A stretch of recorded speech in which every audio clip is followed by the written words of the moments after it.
আসসালামু আলাইকুম। ওয়ালাইকুম আসসালাম।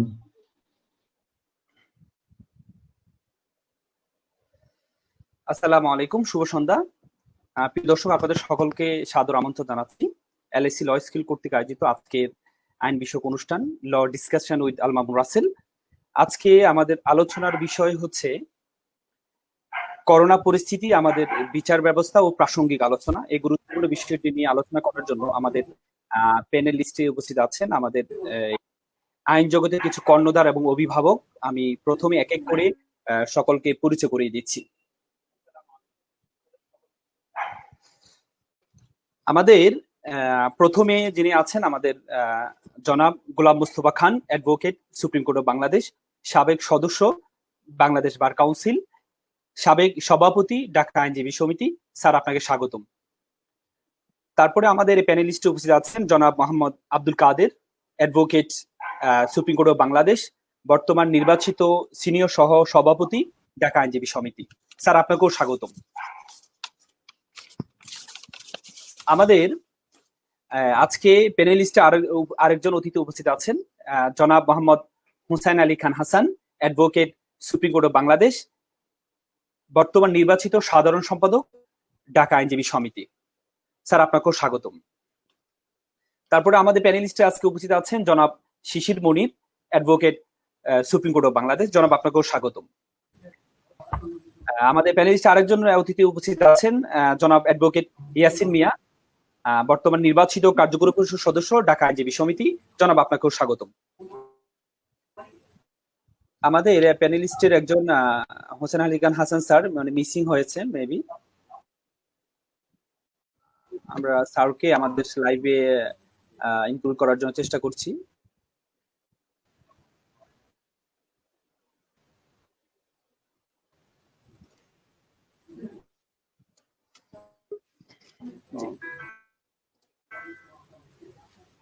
তারপরে আমাদের প্যানেলিস্টে উপস্থিত আছেন জনাব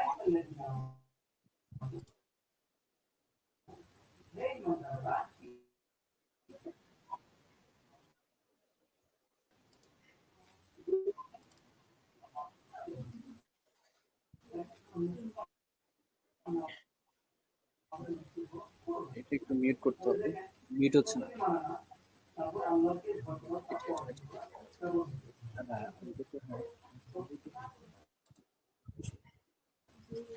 জি, আমাদের জনাব হোসেন আলী খান হাসান স্যার আসছেন।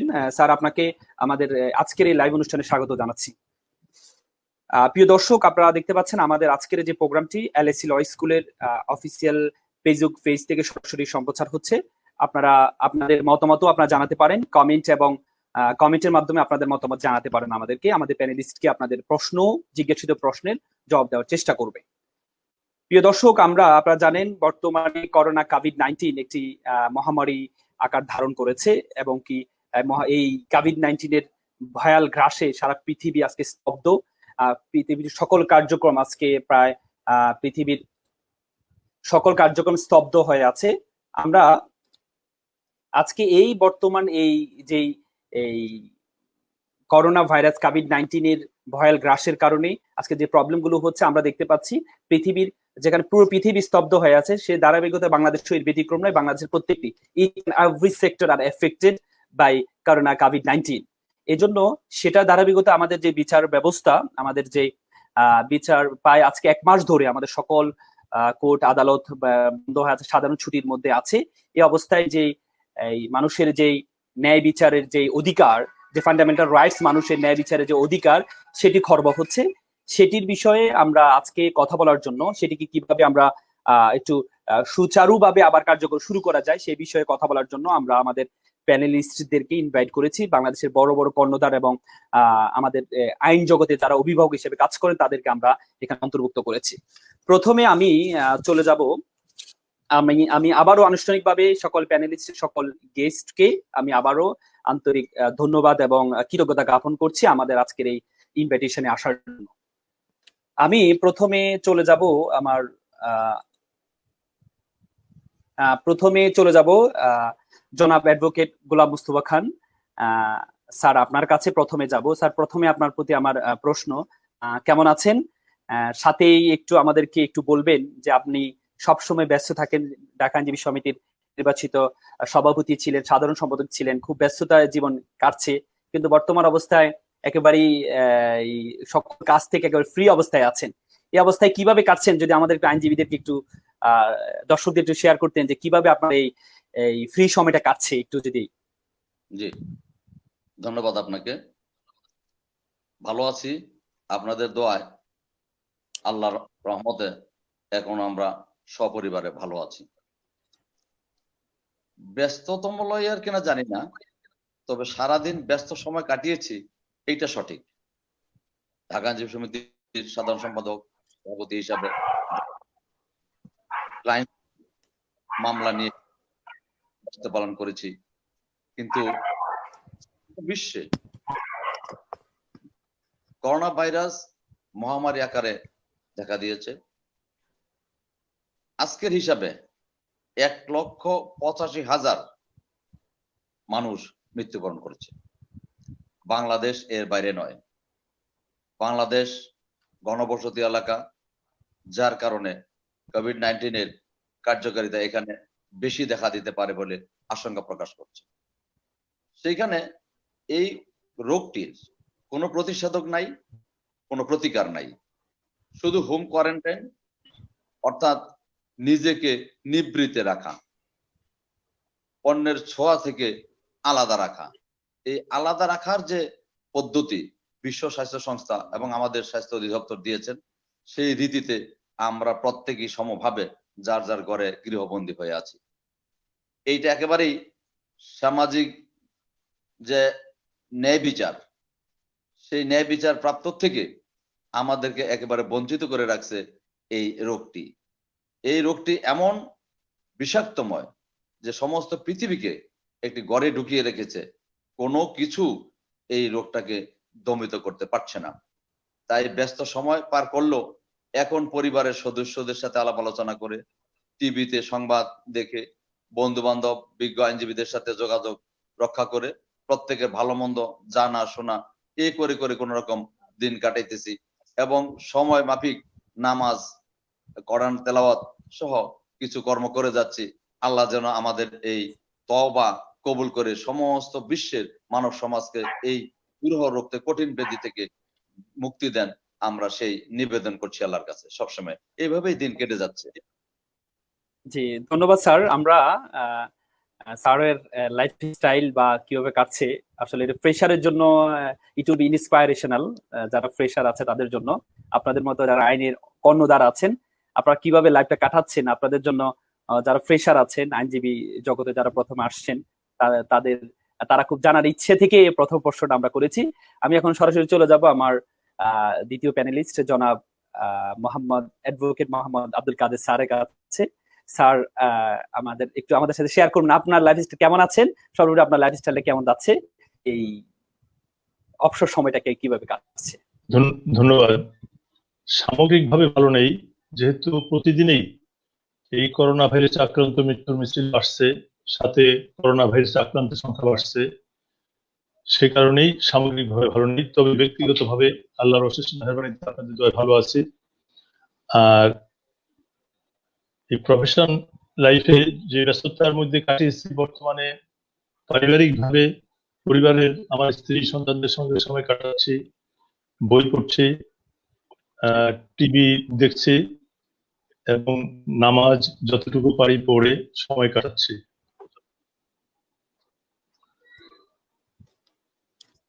জি, ধন্যবাদ জানাচ্ছি আমাদের ঢাকা আইনজীবী সমিতির নির্বাচিত সিনিয়র সহ সভাপতি জনাব আব্দুল কাদের স্যারকে। আমরা এখন চলে যাব আমাদের তৃতীয় প্যানেলিস্ট জনাব অ্যাডভোকেট হোসেন আলী খান হাসান স্যারের কাছে। স্যার কেমন আছেন? আপনার প্রতি কি প্রশ্ন, কেমন কাটছে এই অবসর সময়টা, কিভাবে কাটছে বা কিভাবে উপভোগ করছেন?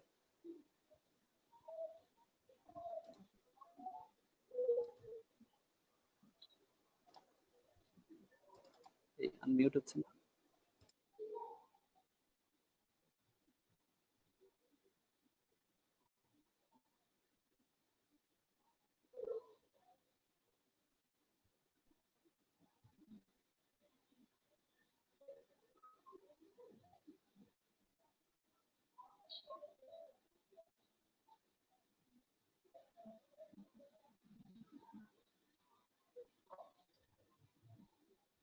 তো বলতেছি শোনা যাচ্ছে না তো।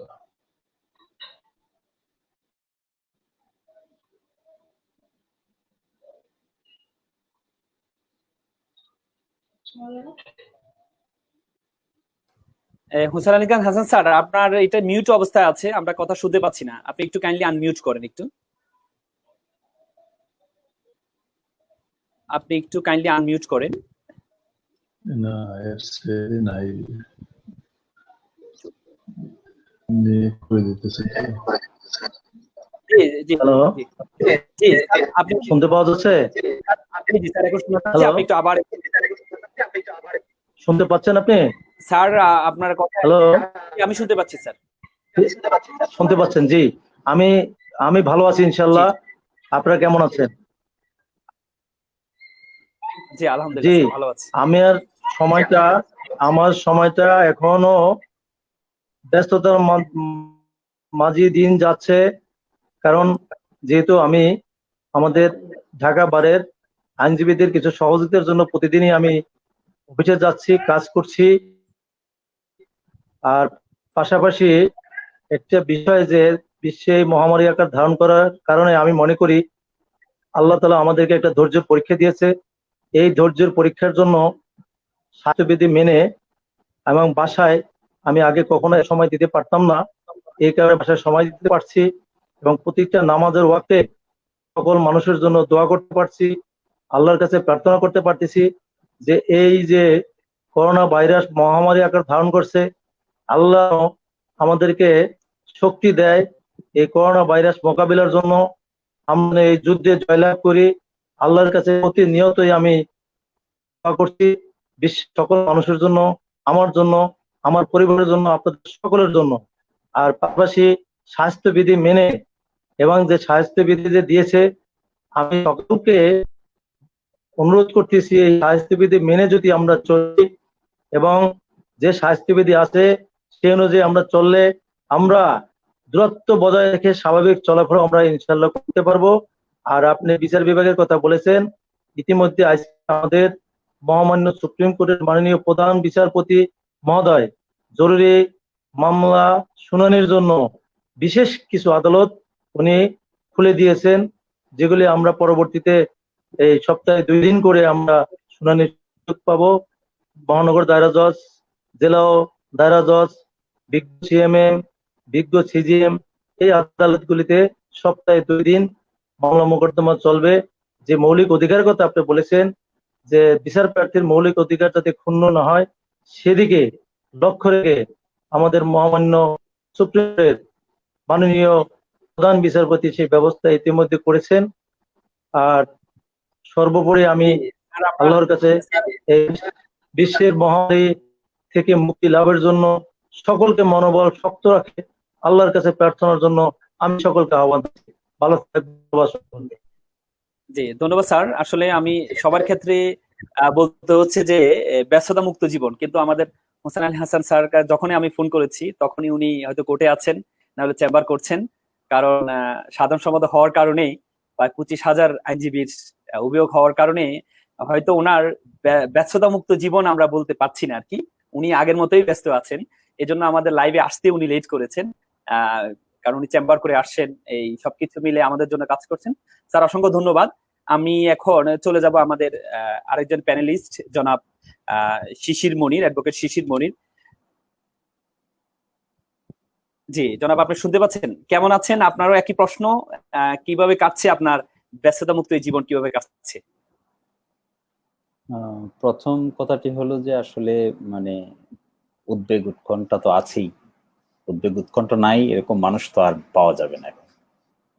সেই জন্য এটার সঙ্গে আমারও ব্যতিক্রম না, কিন্তু যেহেতু সময় পাওয়া গেল আমি চেষ্টা করেছি। একটা বই আমি অর্ধেক লিখে রেখেছিলাম, সেটা মোটামুটি শেষের দিকে। আরেকটা কাজ করার চেষ্টা করেছি আমি, যে বাংলাদেশের কনস্টিটিউশনাল প্রায় 17-18টা ইম্পর্টেন্ট জাজমেন্ট আছে। সেই জাজমেন্টগুলো যেমন 8th অ্যামেন্ডমেন্টের জাজমেন্ট, 5th অ্যামেন্ডমেন্টের জাজমেন্ট, যেমন 13 অ্যামেন্ডমেন্টের জাজমেন্ট, যেমন ইটিভির জাজমেন্ট, মাজদার হোসেন কেসের জাজমেন্ট, এই সবগুলোকে আবার নতুন করে একবার পড়লাম দেখলাম, বোঝার চেষ্টা করলাম। আর 3 নম্বর কাজ, যখন কোর্ট এরকম বন্ধ হয়ে গেল তখন বারবার চিন্তা হচ্ছিল যে রাষ্ট্রের একটা অঙ্গ তো এভাবে বন্ধ থাকতে পারে না। সেই জন্য আমার যতটুকু সীমিত সাধ্য ছিল আমি ইন্ডিয়া, পাকিস্তান, তারপরে আপনার ইউকে, ইউএসএ, সুইডেন, সুইজারল্যান্ড, এই কোর্টগুলো কিভাবে ফাংশন করে এটা একটু দেখার চেষ্টা করলাম, এই করোনা পরিস্থিতিতেও কিভাবে তারা ফাংশন করে। Then I prepared a memorandum যে এট দিস স্টেজে আমাদের দেশে কি করণীয় আছে, অনলাইন বেস কোর্ট কি করতে পারে, অফলাইন বেস কোর্স কিভাবে চালু থাকতে পারে, তার উপর লিখলাম। সেটা সুপ্রিম কোর্ট বারের প্রেসিডেন্ট, সেক্রেটারিকে পৌঁছালাম, 2-3 জন জাজকে ব্যক্তিগতভাবে পৌঁছালাম। তারপরে কয়েকজন আইনজীবীর সঙ্গে কথা হলো, তারা অনলাইন বৈঠক ডাকলো, তারপরে তারা যোগাযোগ করলো। এর ভিত্তিতে আজকে দেখলাম যে মহামান্য সুপ্রিম কোর্টের একটা কমিটির বৈঠক হলো চিফ জাস্টিসের নেতৃত্বে, সেখানে 4টা নতুন ইস্যু সার্কুলার জারি করলেন তারা। এখানে দেখলাম যে ওনারা দুটো কনসেপ্ট নিয়ে আসলেন, একটা সীমিত পরিসরে অফলাইন চালু রাখবেন, আর একটা ট্রেনিং দিবেন যেন একটু লার্জ স্কেলে ইউএনডিপি বাংলাদেশ মিলে অনলাইন বেস কোর্টগুলো চালাইতে পারে, ভবিষ্যতে যেন এর থেকে মুক্তি লাভ করে। এটা ছিল আমার 3য় কাজ। যখন আমি দেখলাম যে একটা রাষ্ট্রের অঙ্গটাই বন্ধ হয়ে আছে, তো সেজন্য আইনজীবী হিসেবে আমাদের মনে হয় কিছু করণীয় থাকে, অ্যাটলিস্ট কিছু যদি করতে না পারি অন্তত তথ্যটা, নলেজটা তো শেয়ার করতে পারি। এর উপর ভিত্তি করে যদি কিছু হয়, হতেও পারে। আজকের নোটিশগুলো দেখে ভালোই লাগলো যে জুডিশিয়ারি হ্যাজ টেকেন স্টেপস। এই বসে এই কাজগুলি করছি। আশা করি আমার বইটা কোর্ট খোলার পরেই, স্বাভাবিক পরিস্থিতি হওয়ার পরেই আসবে আর কি, ইনশাআল্লাহ।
হ্যালো। জি, আমরা আসলে আমারটা এতক্ষণ পর্যন্ত মিউট ছিল, যেন কথাটা আসে নাই।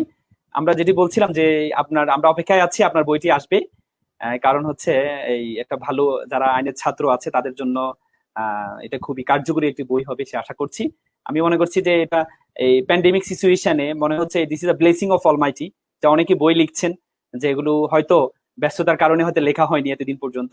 এটি এক ধরনের পজিটিভ সাইড আমরা মনে করছি। যাক, সে অপেক্ষায় আছি আমরা, আপনার বইটি পাবলিশ হবে খুব দ্রুত। আমি চলে যাচ্ছি আমাদের আরেকজন প্যানেলিস্ট জনাব মোহাম্মদ অ্যাডভোকেট ইয়াসিন মিয়া, কার্যকরী সদস্য ঢাকা আইনজীবী সমিতি, এবং যিনি সদস্যদের মধ্যে প্রথম হয়েছেন, সবচেয়ে বেশি ভোট পেয়েছেন। জি জনাব ইয়াসিন মিয়া, কেমন আছেন আপনি? আপনি কি শুনতে পাচ্ছেন? একটু নেটে মনে হয় প্রবলেম। ওনার কথা আমরা এরপরে শুনবো, যদি নেটে আসে আমরা শুনবো। আমরা সরাসরি আমাদের আজকের মূল আলোচনায় চলে যাব। আমি প্রথমেই আমার প্রথম যে প্যানেলিস্ট আমাদের জনাব অ্যাডভোকেট মোহাম্মদ গোলাম মোস্তফা খান স্যার, এটা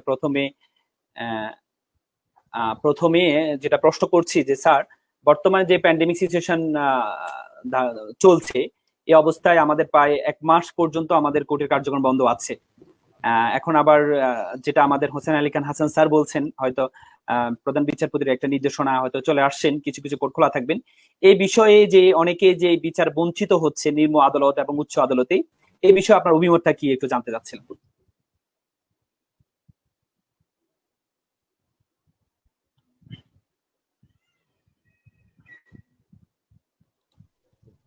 কারণ আমাদের এই করোনা ভাইরাসের কারণে কোর্ট প্রায় 1 মাসাধিকাল যাবৎ বন্ধ আছে, এবং বিচার প্রার্থীর লোকগণ, বিশেষ করে আমরা যারা ক্রিমিনাল প্র্যাকটিস করি, আমরা সেই দিক থেকে বলতে চাচ্ছি যারা ইতিমধ্যে গ্রেপ্তার হয়েছে শুধু প্রোডাকশনে এসে জেলখানা চলে গেছে, অথচ দেখা গেছে যে কোর্ট খোলা থাকলে হয়তো একদিন 2 দিন পরেই তারা জামিনে বেরিয়ে আসতে পারত।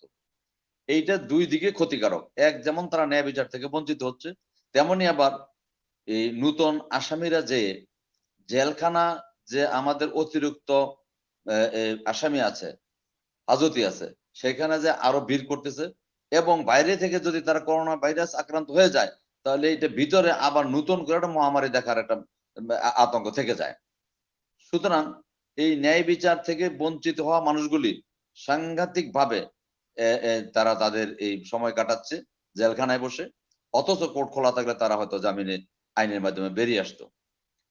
সাথে সাথে প্রাসঙ্গিক আরেকটা কথা, এর সাথে সাথে আমাদের বিজ্ঞ আইনজীবীরা যারা নাকি বিশেষ করে জুনিয়র এবং মিডল ক্লাস লয়াররা তো কিছু বলতে পারতেছে না মুখ ভেঙে, জুনিয়ররা হয়তো বলতে পারতেছে, যদিও কিছু সিনিয়রদের হয়তো অসুবিধা হবে না, কিন্তু মিডল ক্লাস আমাদের লার্নেড ফ্রেন্ডস এবং জুনিয়র ফ্রেন্ডসদের সাংঘাতিক রকম অসুবিধা হচ্ছে। কারণ আমরা এইটা কিন্তু আমাদের জেনে রাখা উচিত যে আমরা উই দি পিপল, এভরিডে আমরা ইনকাম করা মানুষ, তো যে লোকগুলি এভরিডে ইনকাম করা মানুষ এবং এভরিডে ইনকাম করে তাদের সাংসারিক জীবনযাপন সমস্ত চাহিদাগুলি তারা পূরণ করে থাকে, সামাজিক ব্যয়ভার, রাজনৈতিক ব্যয়ভার সমস্ত কিছু বহন করে থাকে, সেটা যদি 1 মাসের অধিক সময় বন্ধ থাকে তাহলে নিত্য নৈমিত্তিক যারা রোজগার করে সংসার চালাতেন তারা কিরকম বেকায়দা পড়তে পারেন এইটা সহজেই অনুমেয়। সেই হিসেবে বলছে আমাদের জুনিয়র ফ্রেন্ডসরা খুবই অসুবিধা আছে এবং মিডল ক্লাস লয়ারও অসুবিধা আছে। এর প্রেক্ষিতে ঢাকা আইনজীবী সমিতির বর্তমান কমিটি ইকবাল সাহেব, হাসান সাহেব ওনারা একটা সিদ্ধান্ত নিয়েছেন এবং কিছু লোন দেওয়ার জন্য তারা এই প্রেয়ার আহ্বান করেছেন। তাতে আমি যতটুকু জানি প্রায় 7,500 প্রেয়ার করেছে। এই থেকে বোঝা যায় যে 7,500 আইনজীবী যদি লোনের জন্য প্রেয়ার করে তাহলে এই আইনজীবীগুলি নিশ্চয়ই ভালো নেই, নিশ্চয়ই তাদের অবস্থানটা ভালো নেই, সামাজিক অবস্থান তাদের অনেক নিচে নেমে গেছে, তাদের দৈনন্দিন অবস্থান অনেক নিচে নেমে গেছে, যার কারণে 7,500 আইনজীবীদের প্রেয়ার ওনারা প্রত্যেকদিন অফিস করে যাচাই বাছাই করতেছেন কি ক্যাটাগরিতে কিভাবে লোন দেওয়া যায়। আমি এটাকে অবশ্যই সাধুবাদ জানাচ্ছি।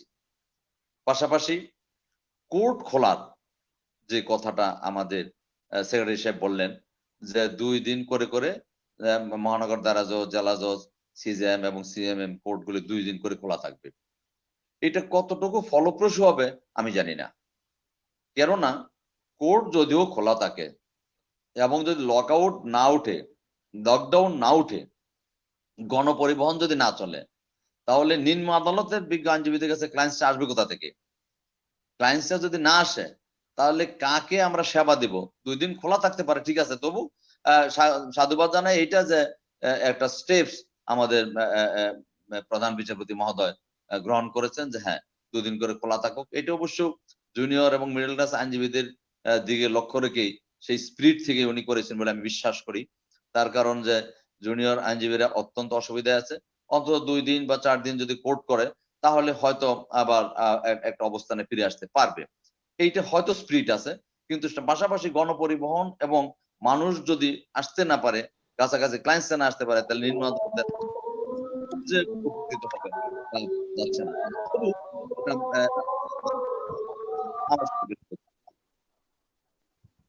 জি, ধন্যবাদ স্যার, আপনাকে অসংখ্য ধন্যবাদ। আপনি যেটি বললেন যে প্রধান বিচারপতি যে উদ্যোগটি গ্রহণ করেছে যে 2 দিন করে কোর্ট খোলা থাকবে, যে এটা একটা উদ্যোগ হতে পারে, ইনিশিয়াল উদ্যোগ হতে পারে। এই উদ্যোগ নিয়ে আমরা একটু পক্ষে বিপক্ষে কথা শুনবো। আপনি যেটা বলেছেন সেটি হচ্ছে আপনি এটা নেগেটিভিটিটা একটু ভালো করে মেনশন করেছেন।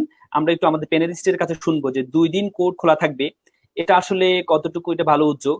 কারণ আমরা জানি এখন পুরো দেশ লকডাউন আছে, প্রত্যেকটা সেক্টর লকডাউন করা আছে, আর মানুষও যারা বেশিরভাগ কোর্টে আসে কিন্তু মধ্যবিত্ত মানুষ, তাদের কিন্তু এখন খুবই খারাপ অবস্থা। তারা কিভাবে কোর্ট ফি দিবে, কিভাবে অ্যাডভোকেটদেরকে সেই লয়ারদের যে ফি আছে সেটি দিবে। কারণ আমরা অনেকের কাছে শুনেছি যারা আগে যে ফি গুলো পেত এগুলো পাচ্ছে না, যার কাছেই ফোন দেওয়া হয় সে বলছে যে আমরা খুব অভাবে আছি, কষ্টে আছি। এটা খুলে আসলে আইনজীবীদের কতটুকু উপকার হবে, ন্যায় বিচার হয়তো কিছুটা নিশ্চিত হবে, কিন্তু কতটুকু সেই বিষয় নিয়ে আমরা প্যানেলিস্টের কাছে একটু কথা শুনবো। আমি এখন চলে যাব আমাদের জনাব অ্যাডভোকেট আব্দুল কাদের স্যারের কাছে। স্যার, এই বিষয়ে যে প্রধান বিচারপতি উদ্যোগ গ্রহণ করেছে, এই বিষয়ে আপনার আসলে মতামতটা একটু শুনতে যাচ্ছি। জি, ধন্যবাদ। এই বিষয়টির উপরে বক্তব্য রাখতে হলে প্রথমে জানতে হবে যে এই যে 2 দিন কোর্ট খোলা থাকবে, এটা কি জেনারেল ভাবে খোলা থাকবে, না শুধু বিশেষ বিশেষ মামলা, বিশেষ করে জামিন শুনানির বিষয়ে অথবা ইনজাংশন বিষয় শুনানির বিষয়ে শুনানি থাকবে? কারণ যদি সামগ্রিকভাবে খোলা থাকে তাহলে দেখা যাবে যে এখন যে দূরত্ব বজায় রাখার যে বিধি ব্যবস্থা করা হয়েছে, যদি সামগ্রিকভাবে সকলের হাজিরার জন্য ডাকা হয় তাহলে আদালত অঙ্গনে মানুষের ভিড়ে সেখানে থাকা যাবে না এবং কোনো বিধি ব্যবস্থা মানা সম্ভব হবে না।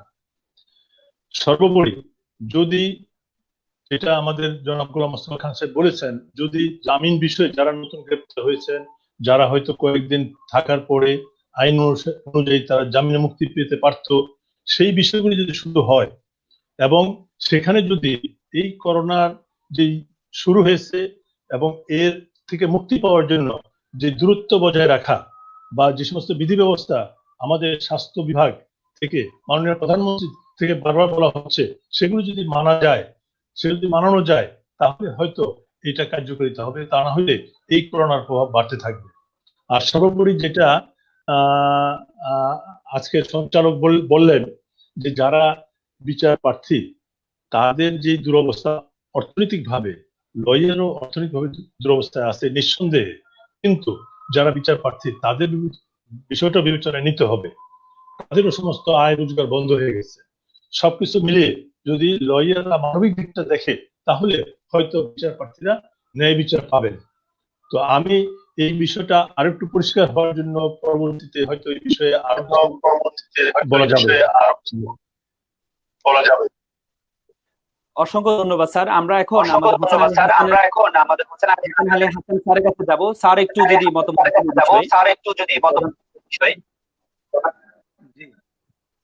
যে বিষয়টি প্রায় আলোচনা হয়ে গেছে, আমাদের সাবেক সভাপতি গোলাম মোস্তফা স্যার এবং আমার কমিটির সিনিয়র ভাইস প্রেসিডেন্ট কাদের স্যার যে বলেছে, আমিও একমত।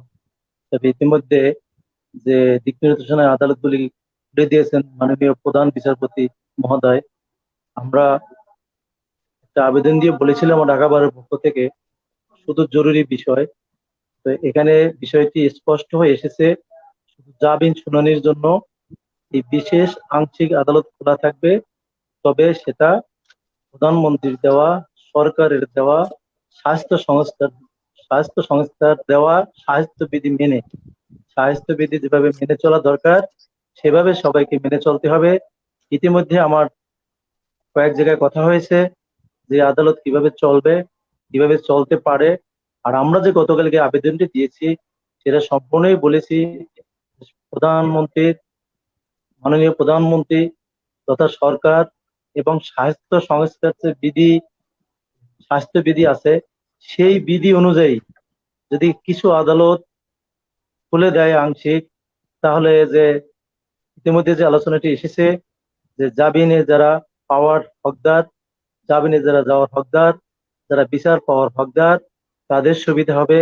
পাশাপাশি যে বিষয়টি খুব চমৎকার ভাবে আমাদের সাবেক সভাপতি এবং আমার সিনিয়র ভাইস প্রেসিডেন্ট দুজনই বলেছেন যে আমাদের আইনজীবীদের সমস্যা আছে, সাথে সাথে যারা আবেদন হয়েছে আমরা আবেদন নিয়েছি এবং তাদের সহযোগিতা করার জন্য। কারণ এটা আপনারাও জানেন যে আইনজীবীরা প্রতিদিনই কোর্টে যায়, প্রতিদিন ইনকাম করে, সেই ইনকামের টাকা দিয়েই, রোজগারের টাকা দিয়েই নিজের সংসার, সামাজিক দায়বদ্ধতা সবকিছুই এই একটি বিষয়ের উপর দিয়ে চলে যাচ্ছে।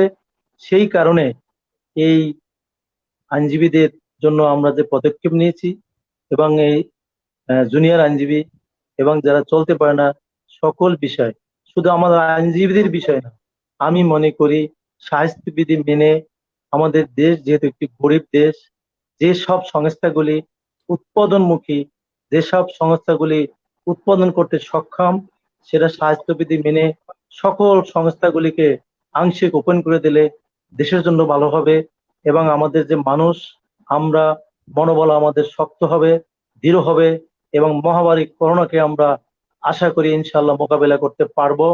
শুধু যে আমরা এই রুজি রোজগার বন্ধ করে যে অবস্থা আমাদের দেশের নিম্ন মধ্যবিত্ত মধ্যবিত্ত এরা কোথাও যেতে পারে না, এরাও কারো কাছে সাহায্য যেতে পারে না। যদি যে সংস্থাগুলি যেগুলো উৎপাদনমুখী এগুলি যদি ইতিমধ্যে আমি দেখেছি বা জেনেছি যতটুকু, কিছু কিছু সেক্টর ওপেন হয়েছে, তার মধ্যে আমাদের এই যে বিশেষ আদালতগুলি খুলে দিয়েছে, এবং শুধু এটা জামিন শুনানির জন্য, এবং এটা ইউএনডিবির মাধ্যমে একটা ট্রেনিং হবে। সকলে ট্রেনিং এ আমরা জানতে পারবো যে আরো কিভাবে পরিষ্কার ভাবে পরিচ্ছন্ন ভাবে নিজেদেরকে মুক্ত রেখে, নিজেদেরকে করোনা মুক্ত রেখে, করোনার সাথে যুদ্ধ করে জয়লাভের জন্য যে সকল বিষয়, যে সকল স্বাস্থ্যবিধি মেনে চলা উচিত, এবং আমরা আমাদের ঢাকা বারের আইনজীবীদের পক্ষ থেকে আমরা সেই পদক্ষেপগুলি খুব দৃঢ়ভাবে নেব, এবং সকলকে সচেতনতার সহিত আমরা এই বিশেষ আদালতগুলিতে জামিন শুনানির জন্য আমরা অংশগ্রহণ করব। এতে করে বিচারপ্রার্থীদের মৌলিক অধিকার রক্ষা হবে এবং আইনজীবীদেরও চলাচলের একটা ব্যবস্থা হবে। আরেকটা বিষয় আসছে যেটা আমি মনে করি, আমি সংশ্লিষ্টদের স্যার সাথে আমরা যোগাযোগ হলে স্যার আমরা আসছি একটু স্যার বলছি আমরা যে এইটার জি সাথে স্যার। যারা সংশ্লিষ্ট থাকবে তাদের আসা যাওয়ার ব্যবস্থার জন্য একটা সুযোগ থাকবে, আমি আশা করি। ধন্যবাদ। জি, ধন্যবাদ স্যার, আপনার অসংখ্য ধন্যবাদ। আসলে স্যারের কাছে আমাদের আমাদের জনাব আব্দুল কাদের স্যার যেটা বলছিলেন যে আসলে এই কিভাবে প্রধান বিচারপতির নির্দেশনা আসলে এক্স্যাক্টলি কি, স্যারের কথা শুনে আমার কাছে যেটা মনে হলো সেটা হচ্ছে জরুরি যে মামলাগুলো, আর্জেন্ট যে মামলাগুলো সেগুলো হয়তো একটা সুযোগ থাকবে। কিন্তু এখানে আমার প্যানেলিস্টের কাছে আমার যে প্রশ্নটা সেটি হচ্ছে আসলে জরুরি জিনিসটা আমরা কিভাবে বুঝবো। আমার ক্লায়েন্ট আমার কাছে মনে হবে যে আমার মামলাটা খুবই জরুরি, আবার আর অন্যজনের ক্লায়েন্ট তার কাছে মনে হবে তার মামলাটা খুবই বেশি প্রয়োজনীয়, খুবই বেশি আর্জেন্ট। আসলে আর্জেন্টের ডেফিনিশনটা আসলে খুবই কঠিন। এটা আসলে কিভাবে এই এই ডিফাইন করবে এটা আসলে আমি প্যানেলিস্টের কাছে শুনবো যে আসলে জরুরিটা কিভাবে আমরা বুঝবো। কারণ জরুরি হতে হলে তো আমাদের প্রত্যেকে, আমরা যখন ভ্যাকেশন কোর্ট দেখি, ভ্যাকেশন কোর্টে সবচেয়ে বেশি ভিড় থাকে। তার কারণ হচ্ছে ভ্যাকেশন কোর্ট হচ্ছে জরুরি কাজের জন্য, কিন্তু যখন দেখা যায় তখন তখন মানুষের প্রত্যেকের জরুরি আছে। এই জন্য এটা নিয়ে আমরা প্যানেলিস্টের কাছে শুনবো। এই বিষয়ে যে প্রধান বিচারপতি যে সিদ্ধান্ত গ্রহণ করেছেন এই বিষয়ে আমি জনাব শিশির মনির কাছে জানতে চাচ্ছি যে আপনার অভিমতটা কি আসলে এই বিষয়ে। জি, আমার অভিমত হলো যে আসলে এখন যে পরিস্থিতি, এই পরিস্থিতিতে সবাইকে মেনে নিতে হবে যে স্বাভাবিকভাবে কোর্টের কাজ যেমন করে চলে এরকম করে চালানো সম্ভব নয়। আবেগের বশবর্তী হয়ে সব কোর্ট একবারে চালানোর কোনো অর্থ হয় না, কিন্তু সব কোর্ট বন্ধ করে দেওয়ারও কোনো অর্থ হয় না। রাষ্ট্রের 3টা অঙ্গের একটা অঙ্গ এভাবে বন্ধ থাকতে পারে না। এক্সিকিউটিভ ওয়ার্ক করে, জরুরি ভিত্তিতে পার্লামেন্টের অধিবেশন বসে, অবশ্যই জুডিশিয়ারি, হায়ার জুডিশিয়ারি এবং লোয়ার জুডিশিয়ারি স্বাস্থ্যবিধি মেনে চলার স্কোপ করে দিতে হবে। যে সময়টুকু আমরা পেয়েছি এই সময়টুকুর মধ্যে প্রস্তুতি নিতে হবে। এবং আজকে যে নোটিফিকেশন জারি করেছে, আমি একটা নোটিফিকেশনের 2টি লাইন পড়ে শোনাচ্ছি যে জরুরি কিভাবে নির্ধারণ করব। আপনি প্রশ্ন করেছেন জরুরি কিভাবে নির্ধারণ করবো, where is the objective definition of জরুরিয়াত, কাকে আমরা জরুরি বলবো, কাকে আমরা জরুরি বলবো না।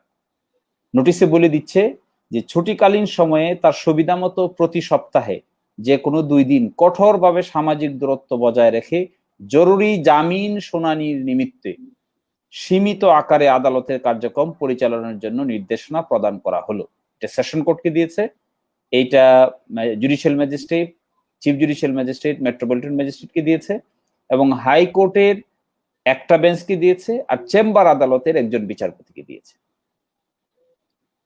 এটির মাধ্যমে এই জরুরি বিষয়গুলো আপাত অর্থে মোকাবেলা করার জন্য দায়িত্ব দেওয়া হয়েছে। এখন জরুরিয়াতের অবজেক্টিভিটি, লয়ারদেরকেও এখানে যেমন যৌক্তিক আচরণ করতে হবে, জজ সাহেবদেরকেও যৌক্তিক আচরণ করতে হবে। একজন মানুষ 80 বছর বয়স, উনি জেলে আছেন, এটি তো জরুরিয়াত। একটা বাচ্চা, তার বয়স 14 বছর, মাইনর, সে জেলে আছে, এটা তো জরুরিয়াত। একজন মানুষ ক্যান্সারের পেশেন্ট, সে জেলে আছে, এটা তো জরুরিয়াত। একজন মানুষ জামিনযোগ্য অপরাধের কারণে জেলে আছেন, এটা তো জরুরিয়াত। একজন মানুষ আপনার সাক্ষী আসে না, 5 বছর ধরে জেলে আছেন, কিন্তু মামলার কোনো ট্রায়ালের খবর নাই, এটি তো জরুরিয়াত। এগুলো অবজেক্টিভ ওয়েতে নির্ধারণ করতে হবে, আইনজীবী এবং জাজকে নির্ধারণ করতে হবে। এখানে গিয়ে তো আমরা দ্বিমত পোষণ করার কিছু নাই, কোনটা জরুরি কোনটা জরুরি না, কোনটা অপেক্ষাকৃত ভালো কোনটা অপেক্ষাকৃত ভালো না, স্বীকার করতে হবে যে আমারটা জরুরি। জজ সাহেব শুনেও বুঝতে হবে যে হ্যাঁ আসলে এটা জরুরি ব্যাপার। এতটুকু কমন সেন্স এবং এতটুকু আচরণ তো আইনজীবীর কাছ থেকে আমরা সবাই আশা করতেই পারি, এবং এতটুকু আচরণ তো আমরা জজদের কাছ থেকেও আশা করতে পারি। এবং আমার ধারণা যে এই জিনিসটাকে মাথায় রেখে ইংল্যান্ডে, আমেরিকায় এবং ইন্ডিয়াতে, ইভেন কি শ্রীলঙ্কায় যে আদালতগুলো এখন খোলা আছে, তারা এই সমস্ত জরুরি বিষয়গুলোই দেখছেন। আর যেগুলো লেংদি হিয়ারিং এর ব্যাপার, রিভিশন মামলা এখন আমি কি শুনানি করতে যাব, এখন আমি আপিল মামলা কি শুনানি করতে যাব, এখন আমি পেন্ডিং আছে পেন্ডিং আপিল বেইল, এটা আমি কি শুনানি করতে যাব। আমার এখন জরুরি ভিত্তিতে এটা আমার ধারণা যেহেতু টেস্ট বেসিসে শুরু হয়েছে, সময় গেলে আমাদের এক্সপিরিয়েন্স বেড়ে যাবে, ক্রাইসিস মোকাবেলার ক্যাপাসিটি বেড়ে যাবে। এই বাড়তে বাড়তে আস্তে আস্তে এটা দীর্ঘায়িত হতে থাকবে, তখন আমরা নিজেরাও বুঝতে পারবো যে কোনটা জরুরি এবং কোনটা জরুরি না।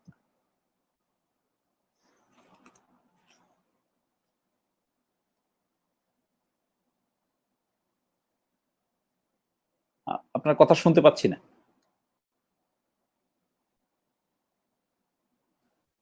অসংখ্য ধন্যবাদ জনাব শিশির মনির। আমি আপনার কথা ধরেই বলছি, আমি ইন্ডিয়ার একটা আর্টিকেল পড়েছি, আর্টিকেলে তারা যেভাবে জরুরিয়াতটাকে যেটা ডিফাইন করেছে, তারা যেভাবে সেখানে একটা ই অ্যাপ্লিকেশনের একটা বিষয় থাকে, 2 পৃষ্ঠার একটা ই অ্যাপ্লিকেশন করতে হয়। ই অ্যাপ্লিকেশন করলে তখন ই অ্যাপ্লিকেশনে তার এটা জরুরি কি, তার এটা যে প্রয়োজন, তার নেসেসিটি কতটুকু, সেটা একটু ডিফাইন করতে হয় খুব সুন্দর করে, অল্প অল্প কথায়। তখন যখন জাজ যখন পড়ে যখন মনে হবে তার কাছে, ডিসকাশন অফ দ্য কোর্ট, তার কাছে যখন মনে হবে যে এটা খুবই গুরুত্বপূর্ণ, তখন তিনি পক্ষকে ডাকবেন, 2 পক্ষকে ডাকবেন, দেখে তারপর যে সেই মামলাটাকে জরুরি হিসাবে ধরে সেই মামলাটা হয়তো জামিন শুনানি বা যে কোনো শুনানি করার জন্য ডাকতে পারে। ইন্ডিয়ান সুপ্রিম কোর্টের কথা বলছেন, এটা আপনি ইন্ডিয়ান সুপ্রিম কোর্টের কথা বলছেন। Indian supreme court has created this option e filing. এটা আমাদের দেশের লয়ার জুডিশিয়ারিতে পসিবল না, কারণ এখন ই মেকানিজম এস্টাবলিশ না।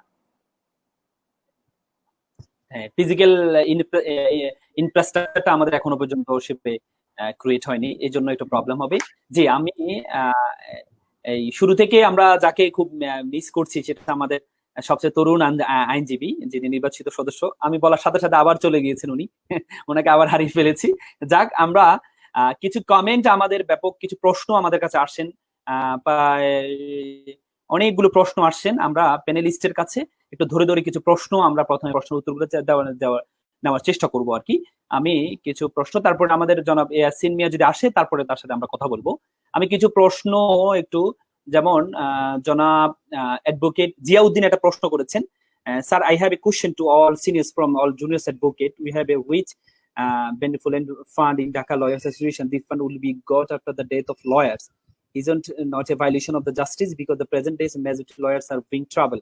Kumilla Bar is giving 50,000 every year from the benevolent fund. It will be changed or not? If not changed, what is the main reason not to change? আসলে একটা গুরুত্বপূর্ণ প্রশ্ন করেছেন advocate Ziauddin. তিনি যেটি জানতে চেয়েছেন সেটি হচ্ছে আমাদের যে বেনেভোলেন্ট যে ফান্ডটা আছে আমাদের প্রত্যেকটা বারে, যে ফান্ডটা আছে এটা অনেক বড় রিচ একটা ফান্ড আছে। তিনি বলতে চাচ্ছেন যে এই ফান্ডটার টাকাটা নাকি আইনজীবীরা মৃত্যুর পরে পায়। তো সেক্ষেত্রে যে অ্যাডভোকেটরা, মিডিল ক্লাস অ্যাডভোকেট যারা কষ্টে আছেন, এই টাকাটা তখন পেয়ে তারা কি করবে? তারপর হচ্ছে কুমিল্লা বার, তিনি একটা এক্সাম্পল দিয়েছেন যে কুমিল্লা বারে প্রতি বছর অ্যাডভোকেটদেরকে 50,000 টাকা করে সেই বেনেভোলেন্ট ফান্ড থেকে দেওয়া হয়।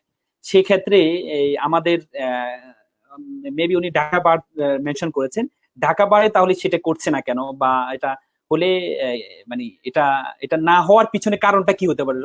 If not change, what is the main reason not to change? আমি যেহেতু ঢাকা বারের সাবেক সভাপতি আছেন, উনি আবার বাংলাদেশ বার কাউন্সিলের সাবেক সদস্য ছিলেন, স্যারের কাছে জানতে চাইবো এই যে আমাদের যে অ্যাডভোকেট, লার্নেড অ্যাডভোকেট যে প্রশ্নটা করেছেন, স্যার এই ব্যাপারে প্রতিবন্ধকতাগুলো কি, এবং কি এটা হতে সমস্যাটা কোথায়?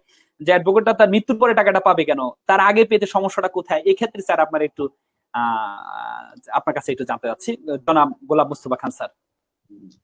ধন্যবাদ, অত্যন্ত গুরুত্বপূর্ণ প্রশ্ন। এই প্রশ্নটা আমরা প্রতিনিয়ত ফেস করে আসছি বিভিন্ন সময়ে বিভিন্ন বিজ্ঞ আইনজীবীর মাধ্যমে।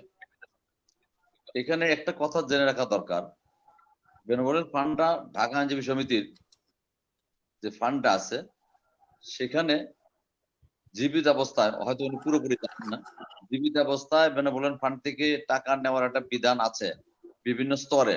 25 ইয়ার্সে 25%, 35 ইয়ার্সে 50%, 40 ইয়ার্সে 100% নেওয়ার বিধান আছে। বিধান নাই সেটা নয়।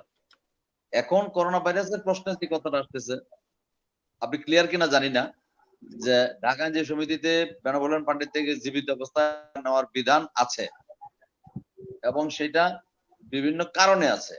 25% যখন নেবেন তখন 25 ইয়ার্স প্র্যাকটিস এজ হইতে হবে এবং তখন ওনার ছেলে মেয়েদের বিয়ে শাদী অথবা নিজের চিকিৎসার্থের জন্য, স্ত্রীর চিকিৎসার্থের জন্য, পরিবারের সদস্যের চিকিৎসার জন্য টাকা নিতে পারেন। এই বিধান আছে এবং চলে আসছে। 35 ইয়ার্সে, আর অর্থাৎ 3টা স্টেপে, 3টা স্তরে সেই টাকাটা নেওয়া যায় না। আগে হয়তো এটা ছিল, কিন্তু আমরা গত 5-6 বছর আগে এটা কনস্টিটিউশনকে অ্যামেন্ডমেন্ট করে এই ব্যবস্থাটা, বিধি ব্যবস্থাটা দেওয়া হয়েছে এবং সেটা এখন বর্তমান আছে। আর বর্তমানে যে বেনেভোলেন্ট ফান্ডের থেকে টাকা লোন দেওয়া, এই কথাটা বারবারই আমি বলতেছি যে বেনেভোলেন্ট ফান্ড ক্যাটাগরি আছে যারা নাকি 40 বছর ঊর্ধ্ব, যারা আইনজীবী সমিতিতে 40 বছর ঊর্ধ্বে এসে সদস্য হয়েছে, তাদের কিন্তু কোন বেনেভোলেন্ট ফান্ড নাই। আবার যারা মোস্ট জুনিয়র 4-5 বছর পর্যন্ত, তাদের বেনেভোলেন্ট ফান্ডে এমন কোনো টাকা জমা হয় নাই। সুতরাং এগুলি হিসাব করতে হবে। আমি বলেছি 7,500 প্রেয়ার করেছে, এই প্রেয়ার গুলি বিবেচনা করে বেনেভোলেন্ট ফান্ড থেকে তারা লোন দেওয়ার চেষ্টা করছে। এটা অত্যন্ত ভালো উদ্যোগ, কিন্তু জীবিত অবস্থায় বেনেভোলেন্ট ফান্ড থেকে টাকা পাওয়া যাচ্ছে না। এইটা আমার লার্নেড ফ্রেন্ডের জবাব বলতে চাই যে এইটা পাওয়া যাচ্ছে। সুতরাং এইটার প্রতিকার আছে ইতিমধ্যে। কনস্টিটিউশন অ্যামেন্ডমেন্ট হয়ে প্রায় 7-8 বছর আগে থেকে এইটা চলমান আছে এবং নিচ্ছে। এবং আপনি যদি 40 ইয়ার্স হয়ে যায়, যদি মনে করেন সনদ সারেন্ডার করে অথবা সারেন্ডার না করে উনি পুরো টাকাটা নিয়ে যাবে বেনেভোলেন্ট, তাও নিতে পারবে। এখন সেই বিধান আছে। সুতরাং জীবিত অবস্থায় নাই, এইটা সঠিক নয়। জি স্যার, আমার একটা প্রশ্ন অন দি ওপিনিয়ন উপরে আমার যে প্রশ্নটা সেটা হচ্ছে স্যার, এই উনি একটা এক্সাম্পল দিয়েছেন যে কুমিল্লা বারে প্রতি বছর 50,000 টাকা করে যারা নতুন আইনজীবী তাদেরকে দেওয়া হয়। আসলে আমরা যে এই যে টাকাটা দেওয়া হয় 35-45 বছর, এই বছর আসলে কোনো লার্নেডের আসলে টাকার খুব প্রয়োজন মনে হয় না আর কি, খুব প্রয়োজন হয় না। খুব ইনিশিয়াল এজে যারা আছে, সাপোজ যাদের সনদ 4 বছর 5 বছর হয়েছে, তারা একটু মনে হয় একটু কষ্ট থাকে যে প্রতি বছর দেওয়ার বিষয়টা। এটা আসলে আমি বর্তমান সাধারণ সম্পাদক হোসেন আলী হাসান স্যারকে একটু প্রশ্ন করতে চাই যে এই কুমিল্লা বার আমাদের একটা এক্সাম্পল হতে পারে কিনা, কুমিল্লা বারের মতো যারা নন আইনজীবী আছে তাদেরকে প্রতি বছর তাদের লাইফটা একটু সুন্দরকে লিড করার জন্য বেনেভোলেন্ট ফান্ড থেকে কিছু টাকা দেওয়া যায় কিনা, সেই ব্যাপারে আমি জনাব হোসেন আলী হাসান স্যারের কাছে একটু জানতে চাচ্ছি। ধন্যবাদ। কুমিল্লা বার যেভাবে দিচ্ছে সেটা হচ্ছে, আমরা যে বাৎসরিক যে চাঁদাটা, মাসিক যে চাঁদাটা, সেটা ওই যে 50,000 টাকা নিতে পারে এই হিসাব করে তারা নিচ্ছে। পাশাপাশি তারা ওকলাতনামা এমন একটা নির্ধারিত দামে বিক্রি করছে যাতে সবাইকে 50,000 টাকা করে দিতে পারে এইভাবে। আর আমাদের টাকা বারটা ওভাবে না। আমাদের টাকা বারটা হয়েছে আমাদের যে মাসিক চাঁদা, বাৎসরিক চাঁদা, সেটাতে যতটুকু বেনিফিট ফান্ড আসে তাতে একজনে 20 বছর পার হয়ে গেলে 20 গুণ পাবে। আর তোমরা ক্যাটাগরি করেছে যেটা, ওই যে বলেছেন যে, যিনি বলেছেন যে 50,000 টাকায়, 50,000 টাকায় আবার ওই যে সকল আইনজীবী আছেন সারা বছর ওনাদের থেকে নেয় বিভিন্ন ভাবে, একটা ক্যাটাগরি করে, আবার এটা ডিসেম্বর মাসে ওনাদেরকে ব্যাক করিয়ে দেয়। সেটা আমরা ঢাকা বারে চালু করতে পারছি না, কারণ হচ্ছে আমাদের ঢাকা বার হচ্ছে পৃথিবীর বৃহত্তর বার এবং এখানে প্রায় আইনজীবী 27,000। এখানে আমাদের যে প্র্যাকটিশন লয়ার এবং নন প্র্যাকটিশন লয়ার, এই দুইটা সমন্বয় করে এত টাকা আমরা নিতে পারতেছি না প্রতি মাসে, যার কারণে ওইটা আমরা দিতে পারতেছি না। আর বাকিগুলি আমাদের সম্মানিত সাবেক সভাপতি সাহেব যেটা বলেছেন, এটার সাথে আমি সম্পূর্ণ একমত। আর আমরা যদি চেষ্টা করতেছি এইভাবে, যদি কিছু আমাদের বাজেট কমিটি আজ বাজেট পাস হয় না, সামনে আছে, যদি আমরা চিন্তা করতেছি, একটা চেষ্টা করতেছি যে প্রত্যেক আইনজীবীকে যারা প্র্যাকটিশন, যারা আমাদের ওকলাতনামা কিনবে, হাজিরা কিনবে, তাদেরকে ডিসেম্বর মাসে একটা কিছু অংশ দেওয়ার জন্য আমরা চিন্তা ভাবনা করছি। জি, আমি স্যার অসংখ্য ধন্যবাদ। সাথে সাথে আমি জনাব অ্যাডভোকেট আব্দুল কাদের স্যার মনে হয় মিসিং আছেন। আচ্ছা আচ্ছা, তার আব্দুল আরেকটি কমেন্টে আরেকটু প্রশ্ন আমরা নিতে পারি। সেটা হচ্ছে কোর্টে প্রত্যেক সেক্টরে টাকা দিতে হয়, অফিসাররা টাকা ছাড়া একটা কাজও করতে চায় না। এটা বন্ধে কি পদক্ষেপ নেওয়া যেতে পারে? জি জনাব মোস্তফা খান স্যার, এই বিষয়ে আপনার কোনো মতামত, প্রশ্ন আমাদের জনাব আবুল হাশেম সাহেব প্রশ্ন করেছেন।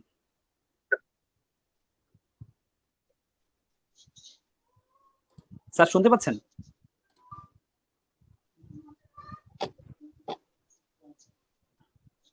স্যার কি শুনতে পাচ্ছেন?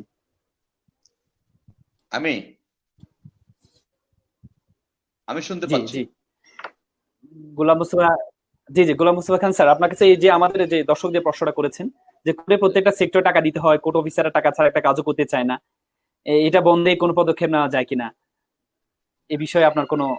এই বিষয়টা, এই প্রশ্নটা খুব যৌক্তিক এবং এটা যুগ যুগ ধরে এই প্রশ্নগুলি আমাদের সম্মুখীন হয়ে আসছে, আমরা সেগুলি সমাধানের চেষ্টা করছি। তবে এখন কোর্টগুলিতে আগে যেমন নির্বিচারে বেঞ্চের প্রত্যেকটা জায়গায় টাকা না দিলে ফাইল নড়তো না, বেলবন্ড নড়তো না, এবং এই ফাইলগুলির কোনো কার্যক্রম তারা গ্রহণ করতো না, এইটা এতটা প্রকট আকার এখন নাই। কারণ আমাদের মহানগর দায়রা জজ এবং জেলা দায়রা জজ জনাব সিজেম এবং চিফ মেট্রোপলিটন ম্যাজিস্ট্রেট তারা অত্যন্ত সতর্ক এবং প্রায়শই বেঞ্চ থেকে পরিবর্তন করে সরায় দিচ্ছে, যাতে করে এইটা নির্মূল হয়ে যাবে, এইটা আমার মনে হয় আশা করার কোনো সুযোগ নাই। তার কারণ এর জন্য বিভিন্ন মহল দায়ী। অর্থাৎ আপনাকে আপনার ক্লায়েন্ট এমন চাপ দিচ্ছে, এক্ষুনি কাজটা করে দেন, এক্ষুনি কাজ দেন, টাকা বেশি লাগলে নেন। সেই ক্ষেত্রে আপনাকে বাধ্য হইয়া এই কিছু অনিয়মের দিকে অগ্রসর হতে যাচ্ছে। অর্থাৎ আমি বলতে চাচ্ছি, আমাদের যতক্ষণ পর্যন্ত না মানবিকতা এবং মানসিকতার পরিবর্তন না আসবে, ততক্ষণ পর্যন্ত যে আমি আইসা এক্ষুনি আমার জামিন চাই, এক্ষুনি আমার বের করে দিতে হবে, এই সুযোগটা বিভিন্ন মহল নিয়ে থাকে। সেই ক্ষেত্রে বেঞ্চ পেশকার, বেঞ্চের অন্যান্য ক্লার্ক এন্ড আদার্স তারা কিছু অনিয়ম করে, হলেও এখন আর সে প্রকট নাই।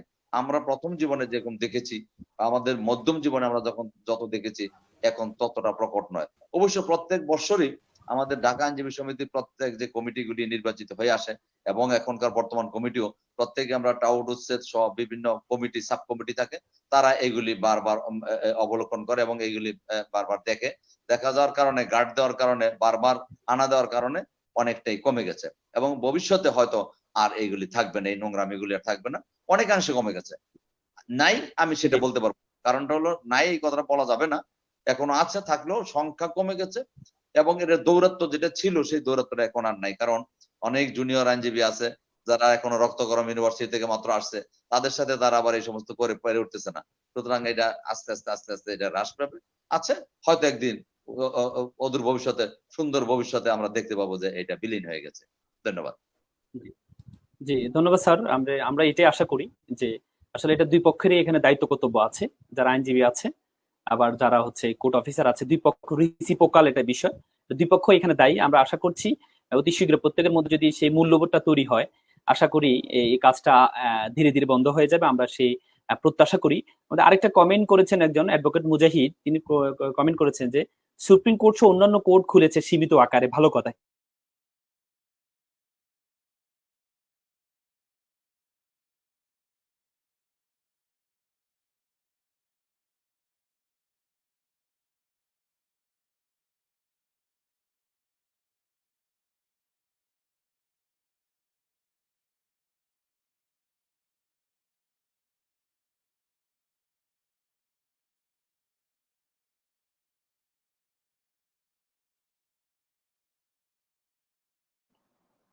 শোনা যাচ্ছে না?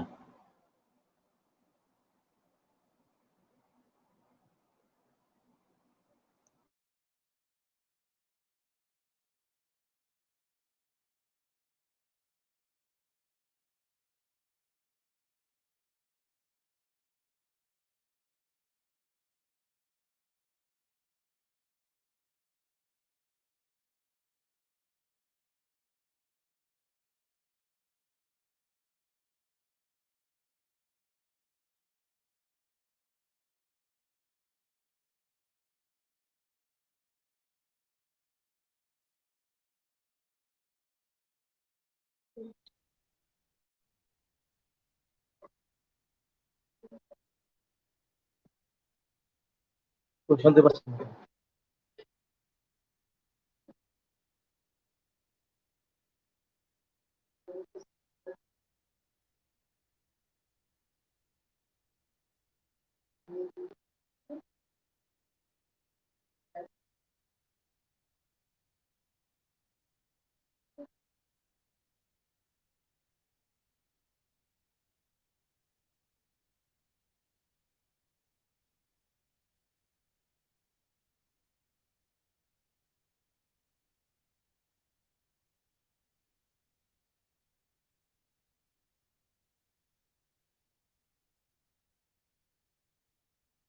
তাদের সাথে চলে গেছে না,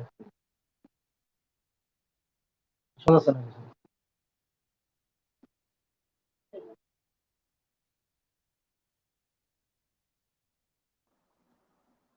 কোঅর্ডিনেটর ইলেকট্রিসিটি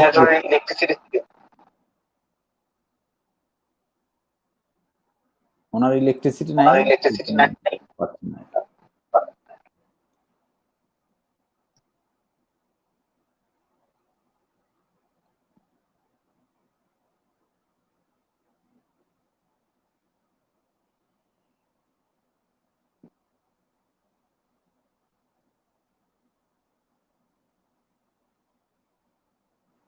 ওনার যেহেতু ইলেকট্রিসিটি নাই স্যার, আমরা প্রত্যেকে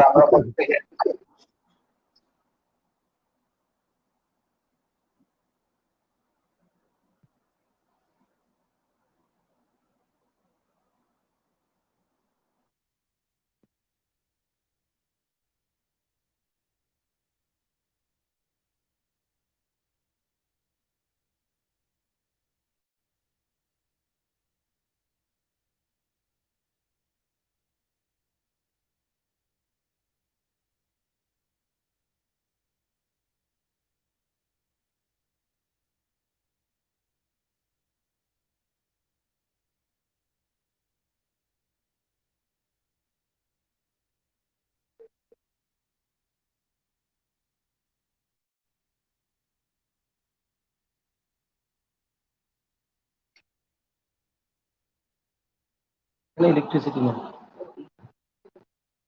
এখান থেকে কন্ট্রোল করতেছে। যেখান থেকে কন্ট্রোল করছি সেখানে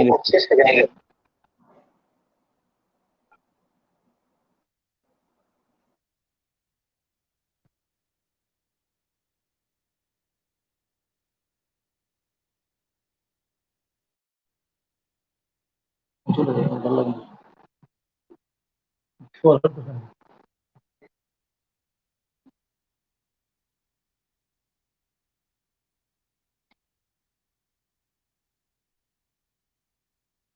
গেছে, আমরা দুজন আছি।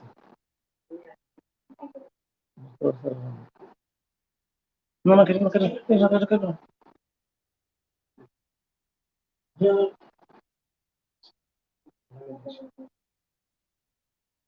আরে ইলেকট্রিসিটি নেই, ওই শিশিমণি চলে গেছে, কাদের ছেড়ে চলে গেছে, আর আমরা দুই কোথায় আছি।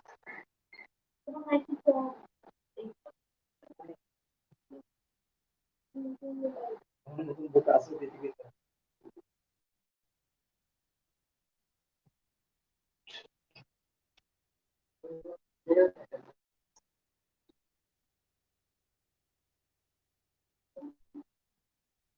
দেখা যাইতেছে শব্দ তো আর কেউ পাইতেছে না।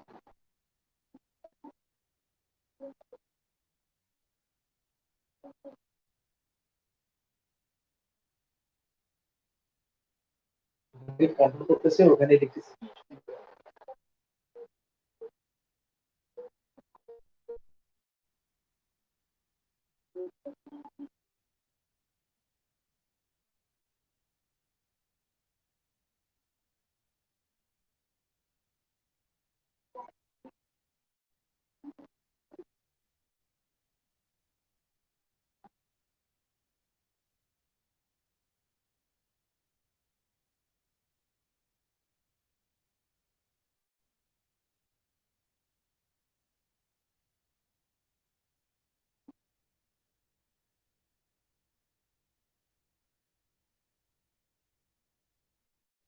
এটা ফোন দিয়ে দিই।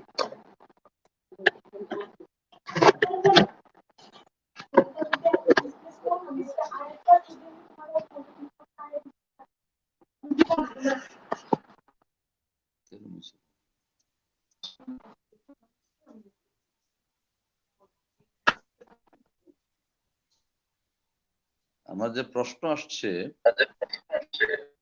কোন 2 দিন কোন কোন আদালত খোলা থাকবে সেটা জি, কারণ কিভাবে করবে বা এইটা মহানগর দায়রা জজ, ম্যাজিস্ট্রেট, জালাও দায়রা জজ এবং সিজন, হ্যাঁ, 2 দিন MM 2 দিন করে 5 দিন সপ্তাহে দিন 2 দিন 2 দিন করে রাখতে পারে। তাহলে পরে আমাদের মনে হয় যে বিচার প্রার্থীরা কিছু আশ্বস্ত হতে পারবে। আর যে 2 দিন খোলা থাকবে নোটিশ আকারে জানাই দিবে, খোলা থাকবে নোটিশ আকারে জানাই দিবে, তাতে বিজ্ঞাপন।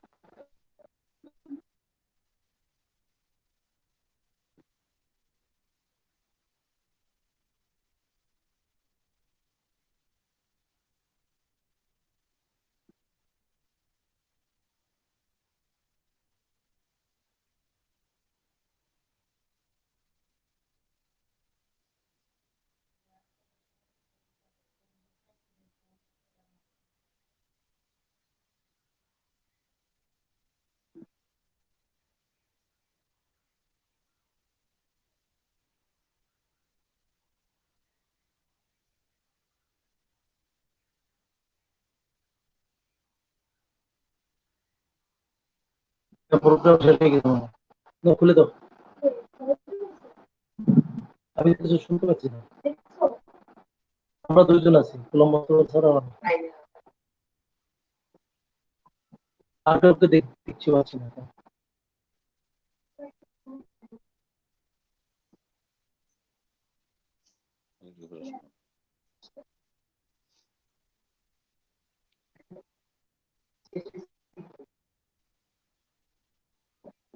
কোনো শব্দই পাচ্ছি না, কি জিজ্ঞেস করবো, শুনতেই পাচ্ছি না।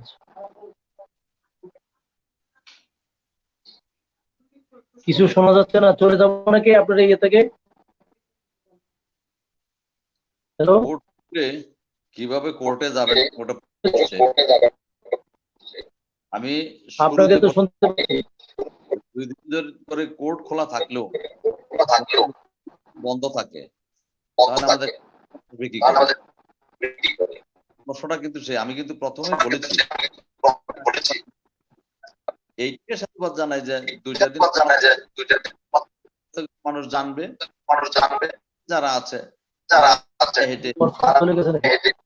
করে তার মাধ্যমে আসতে পারবে, লোক আসতে পারবে না। যদি আমাদের গণপরিবহন আস্তে আস্তে করে আসতে পারবে।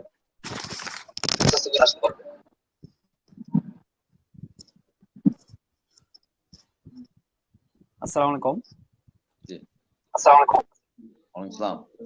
স্যার আমার এখানে নেট চলে গিয়েছিল। ঠিক আছে, অসুবিধা নেই। আপনার হয়তো মনে হচ্ছে নেট চলে গেছে। আর কি কি আপনার কি প্রশ্ন স্যার আপনার কি কন্টিনিউ করেছিলেন? এতক্ষণ কন্টিনিউ করেছিলেন? আর কোনো কোশ্চেন আছে আপনাদের? জি স্যার, জি স্যার। আমাকে ভাই শোনা যাচ্ছে? আর কোনো কোশ্চেন আছে? উত্তর দিতেই, জি স্যার। মানে প্রশ্ন থাকলে এক এক আর করে কোনো কোশ্চেন আছে কি? জি জি জি স্যার, আমরা কমেন্টের প্রশ্নগুলো একটু দেখি, তারপরে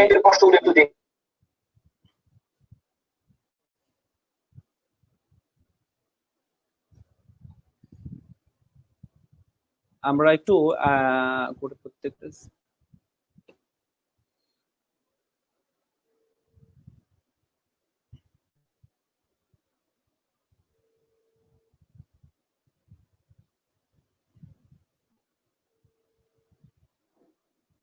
জি আমাদের এখানে একটু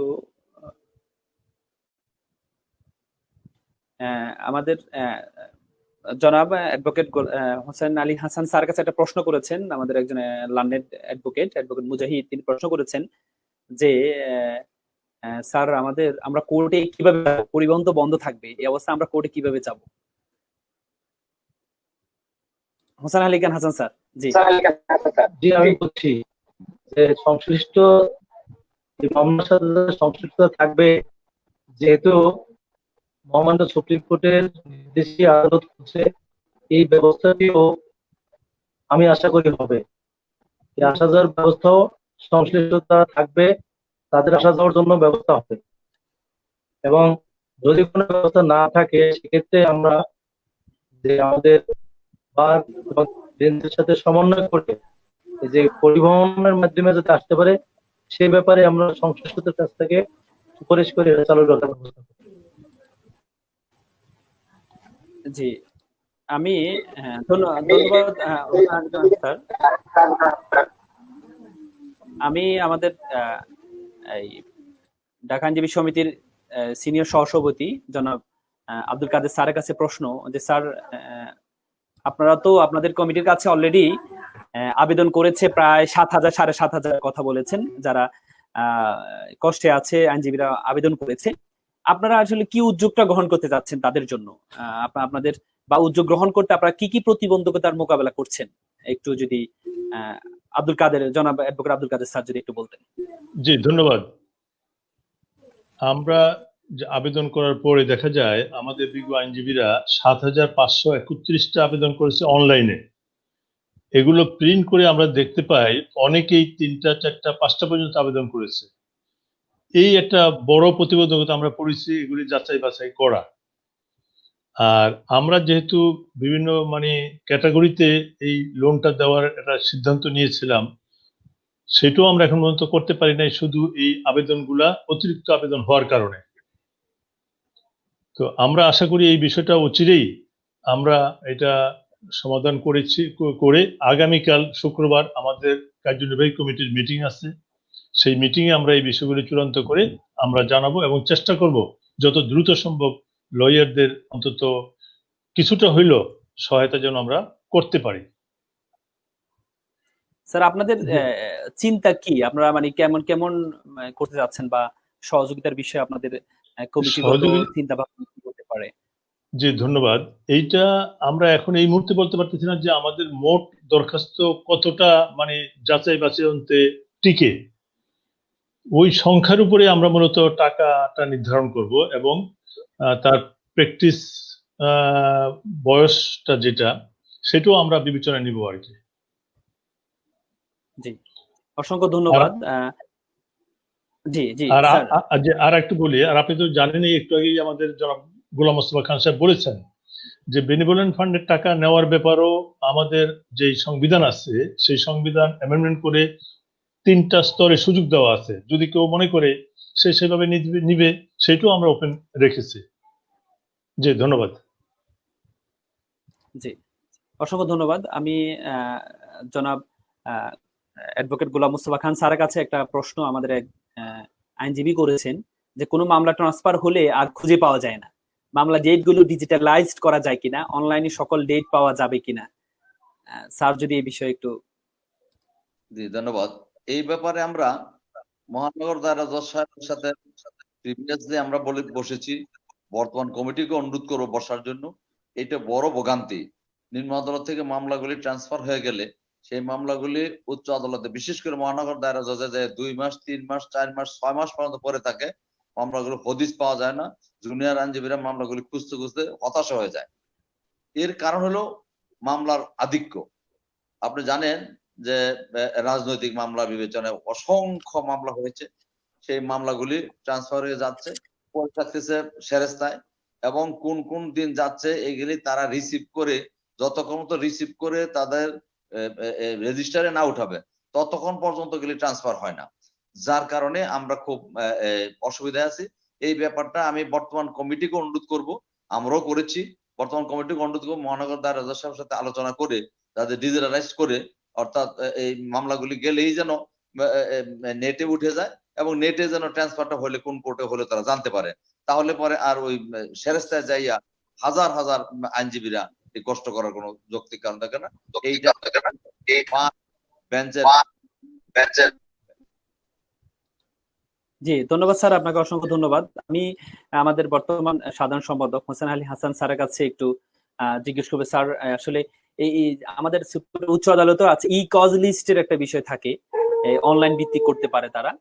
সেক্ষেত্রে আপনার কমিটি আসলে এই উদ্যোগটা কারণ আমরা দেখেছি নির্বাচনে যারা দাঁড়িয়েছেন প্রত্যেকেই একটা কমিটমেন্ট আমাদেরকে দিয়েছে, যারা আইনজীবী আছে তাদেরকে দিয়েছে যে আমরা ই কজ লিস্ট তৈরি করা বা হচ্ছে মামলাগুলোকে কিভাবে ডিজিটালাইজ করা যায় এ ব্যাপারে প্রত্যেকের এর মধ্যে ছিল, নির্বাচনী ইশতেহারের মধ্যে ছিল। স্যার, এই বিষয়ে আপনাদের কমিটি কোনো পদক্ষেপ গ্রহণ করবে কিনা স্যার, এই বিষয়ে আপনার কাছে জানতে চাচ্ছি। ইতিমধ্যে আমরা, ধন্যবাদ আপনাকে, ইতিমধ্যে আমরা বিজ্ঞ মহানগর দায়রা বাহাদুর সাথে আমাদের ফুল কমিটি সাক্ষাৎ করে আমরা বলছি যে আমাদের নির্বাচনের সময় যে আমরা জিনিসটা পেয়েছি সমস্যা, সেটা হচ্ছে মামলা খুঁজে পাওয়া যায় না। সেই কারণে ওনার সাথে আমাদের দীর্ঘ আলোচনা হয়েছে। আমরা যেটি আমাদের সাবেক সভাপতি সাহেব বললেন যে অনলাইনে পাওয়ার জন্য, সেখানে মহানগর দায়রা স্যার বলছেন যে অনলাইনের জন্য আমি বিভিন্ন মন্ত্রণালয় এটা প্রক্রিয়া দিন, এটা সময় লাগবে। তখন আমরা বলেছি যে তাহলে আপনার যে ম্যান পাওয়ার আছে এই ম্যান পাওয়ার দিয়ে যাতে 2-3টা ভাগ করে এটা ক্যাটাগরি করা যায়, যাতে মামলাগুলি দ্রুত খুঁজে পাওয়া যায়, ততদিনে অনলাইন না হবে। কারণ অনলাইন করতে হলে গভর্নমেন্ট, এটা ফিনান্স মিনিস্টার থেকে শুরু করে সব জায়গায় হয়ে আসতে হবে। এটা বিজ্ঞ মহানগর বাহাদুর আমাদেরকে বলেছে। তবে উনি আমাদেরকে আশ্বস্ত করেছে যতদিনে অনলাইন চালানো হবে ততদিনে এই বদলি মামলাগুলি একটু ম্যান পাওয়ার দিয়ে ভাগ করে আপাতত সমাধানের চেষ্টা করবে কথা দিয়েছে। সেম কথা জেলা জজ বাহাদুর দিয়েছে। ইতিমধ্যে আমরা পদক্ষেপ নিয়েছি, 2 জায়গায় মিটিং করে কথা বলেছি আমাদের ফুল কমিটি সহ। জি, অসংখ্য ধন্যবাদ স্যার।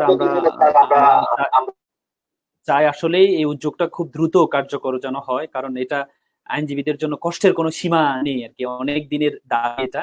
যে কমিটি আমরা চাই আমাদের বর্তমান কমিটি অনেক স্ট্রং, আমরা চাই আপনাদের মাধ্যমে আপনাদের হাত ধরেই এই কাজটি, আমাদের কঠিন কাজটি আপনারা সফল করবেন, এই সেই আশাবাদ ব্যক্ত করছি। আমি জনাব অ্যাডভোকেট আব্দুল কাদের স্যারের কাছে একটা প্রশ্ন একজন আইনজীবী করেছেন, সেটা হচ্ছে আমি একটু স্যারের কাছে যাচ্ছি। আমাদের এখানে প্রশ্নটা আমি আচ্ছা, আমি এখানে কিছু কমেন্ট আসে, কিছু মতামত আসছেন। আমি বর্তমান কমিটি এবং আমাদের শ্রদ্ধেয় সাবেক সভাপতি আছেন, আমি কমেন্টগুলো একটু পড়ে শোনাচ্ছি। এখানে আছেন হচ্ছে এভাবে পরিচালনা করা খুব দুরূহ ব্যাপার, কারণ এত ভীতিকর অবস্থায় কিভাবে আইনজীবীগণ বিচারকগণ উঠে যাবেন। এটা একজন লার্নেড সে কমেন্টটা করেছেন। আরেকটা কমেন্ট করেছেন, অনেক আইনজীবী আছেন যারা বিভিন্ন প্রতিষ্ঠানে মাসিক স্যালারি দিয়ে চাকরি করেন, তারাও লোনের জন্য আবেদন করেছে। এ বিষয়ে আপনাদের কোনো সিদ্ধান্ত আছে কিনা, সেটা অ্যাডভোকেট জাহাঙ্গীর আলম একটা এই প্রশ্ন করেছেন। আমি জনাব অ্যাডভোকেট আব্দুল কাদের স্যারের কাছে এই প্রশ্নটা দিতে চাই যে স্যার, এই বিষয়ে আসলে আপনাদের কোনো উদ্যোগ আছে কিনা, আসলে যে অনেকে এই বিষয়গুলি আমি একটু আগে বলেছিলাম যেগুলি যাচাই বাছাইয়ের জন্য। হ্যালো, শুনতে পাচ্ছেন? জি জি স্যার, শুনতে পাচ্ছি স্যার। এই বিষয়গুলি আমি একটু আগে বলেছিলাম যে এই দরখাস্তগুলি আমরা যাচাই বাছাই করে আমরা সিদ্ধান্ত নিব, যার কারণে মানে কত টাকা করে আমরা দিব এই বিষয়টা এই মুহূর্তে আমরা বলতে পারি নাই। আর দ্বিতীয়ত যে মামলা মোকদ্দমার বিষয়গুলো যেগুলো মানে যারা আসবে বা কিভাবে হবে, এগুলো এখন পর্যন্ত আমাদের সঙ্গে, যেহেতু আজকে মাত্র সুপ্রিম কোর্ট থেকে একটা আদেশ হয়েছে, এখন এগুলো আমরা আমাদের মাননীয় মেট্রো সেশন জজ এবং জেলা দায়রা জজ সহ সিএমএম সিজিএম ওনাদের সঙ্গে আলোচনা করে আমরা এই বিষয়গুলি আশা করি খুব দ্রুতই ঠিক করে নিব। জি, ধন্যবাদ। আচ্ছা, ধন্যবাদ স্যার, আপনাকে অসংখ্য ধন্যবাদ। অসংখ্য ধন্যবাদ। এখানে আর কয়েকটি মতামত ব্যক্ত করেছেন অ্যাডভোকেট মোস্তফা জামাল নওফেল। তিনি যেটা বলেছেন যে আমরা যারা আবেদন করেছি তারা কনফার্মেশন এসএমএস পাইনি, তাই শিওর হতে পারছি না যে আমাদের আবেদনটা হয়েছে কিনা। আবার আরেকটা অনুরোধ করেছেন যে এই যে লোন দেওয়ার ক্ষেত্রে যেন নবীন আইনজীবীদের ক্ষেত্রে একটু প্রায়োরিটি বেশি দেওয়া হয়, সেক্ষেত্রে একটা মতামত পেশ করেছেন। স্যার, এই বিষয়ে হোসেন আলী হাসান স্যার একটু বলবেন যে অনেকে এসএমএস যে SMS টা পাঠিয়েছে তারা যে এই মেইল করেছে সেই মেইলের রেসপন্সটা তারা অনেকে পায়নি। এই বিষয়ে এটা না পাওয়ার পিছনে কারণ কি বা হচ্ছে আসলে কি, একটু স্যার যদি একটু বলতেন। হোসেন আলী হাসান স্যার। তো এই ইলেকট্রনিক্স মিডিয়ার কাজ অনলাইনের কাজ মিস হলে সেক্ষেত্রে আমরা একটা অপশন রেখেছিলাম যে যারা অনেক সন্দেহ হবে যে আমার এই দরখাস্তটা অনলাইনে ওকে হয় নাই, তাদের জন্য একটা অপশন রেখেছি। আমাদের একটা 3 নম্বর বুথ আছে, ওখানে সশরীরে অন্য করার মাধ্যমে দরখাস্তটি জমা দেওয়া, এটা বিশেষ ব্যবস্থা রেখেছি আমরা। 30 তারিখ পর্যন্ত এই যারা অনলাইন মেইল করতে পারেন না তাদের জন্য 3 নম্বর বুথটা আমরা ওখানে রেখেছি, যাতে সরাসরি বা অন্য কারোর মাধ্যমে দরখাস্ত ওখানে জমা দিতে পারে, ফর্ম দিতে পারে। জি, ধন্যবাদ স্যার। আসলে সে একটা অপশন ছিল। আমাদের বর্তমান কমিটি একটা ভালো উদ্যোগ গ্রহণ করেছিলেন যে যারা অনলাইনে দিতে পারবে না তারা সরাসরি বুথে গিয়ে একটা সুযোগ দেওয়া হয়েছিল। আপনারা যারা দিতে পারেননি বা আপনাদের কনফার্মেশন মেসেজ পাননি, সেই বিষয়ে আমার মনে হয় কমিটির সাথে কথা বললেই হয়তো মেইলটা গিয়েছে কিনা সেটা একটু কনফার্মেশন পাওয়া যাবে। আমি জনাব অ্যাডভোকেট গোলাম মুস্তফা খান স্যারের কাছে একটা প্রশ্ন দিতে চাই, যেহেতু স্যার বাংলাদেশ বার কাউন্সিলের সাবেক সদস্য ছিলেন আপনি। প্রথম কথা হচ্ছে শিক্ষানবিশ আইনজীবীদের বিষয়ে একটা প্রশ্ন করতে চাই, সেটা হচ্ছে প্রতি বছর একটা পরীক্ষা নেওয়ার একটা পদ্ধতি আছে, প্রতি বছর একটা পরীক্ষা নেওয়ার একটা বিধি আছে, কিন্তু আমরা দেখতে পাই প্রায় 2-3 বছর পর পর পরীক্ষাগুলো হচ্ছে। এই বিষয়ে আমাদের যারা অনার্স মাস্টার্স করে পাশ করার পরে অনেক বছর লেন্দি সময় ধরে তাকে অপেক্ষা করতে হয় সেই এই কি বলে তার এই সনদের জন্য। আর সনদ ছাড়াও সে ভালো করে এক হচ্ছে বিয়ে শাদী করতে পারে না, আবার হচ্ছে একটু ভিজিটিং কার্ড করতে পারে না। এই যে পরীক্ষা যে অনেক বছর পর পর হচ্ছে স্যার, এই বিষয়ে আসলে কোনো বিধিনিষেধ আছে নাকি? আপনি যেহেতু সাবেক সদস্য, এই বিষয়ে স্যার আপনার একটু মতামত আশা করছি। আসলে এটা কেন হচ্ছে বা এর পিছনে এটা প্রতিকার কি হতে পারে? ধন্যবাদ।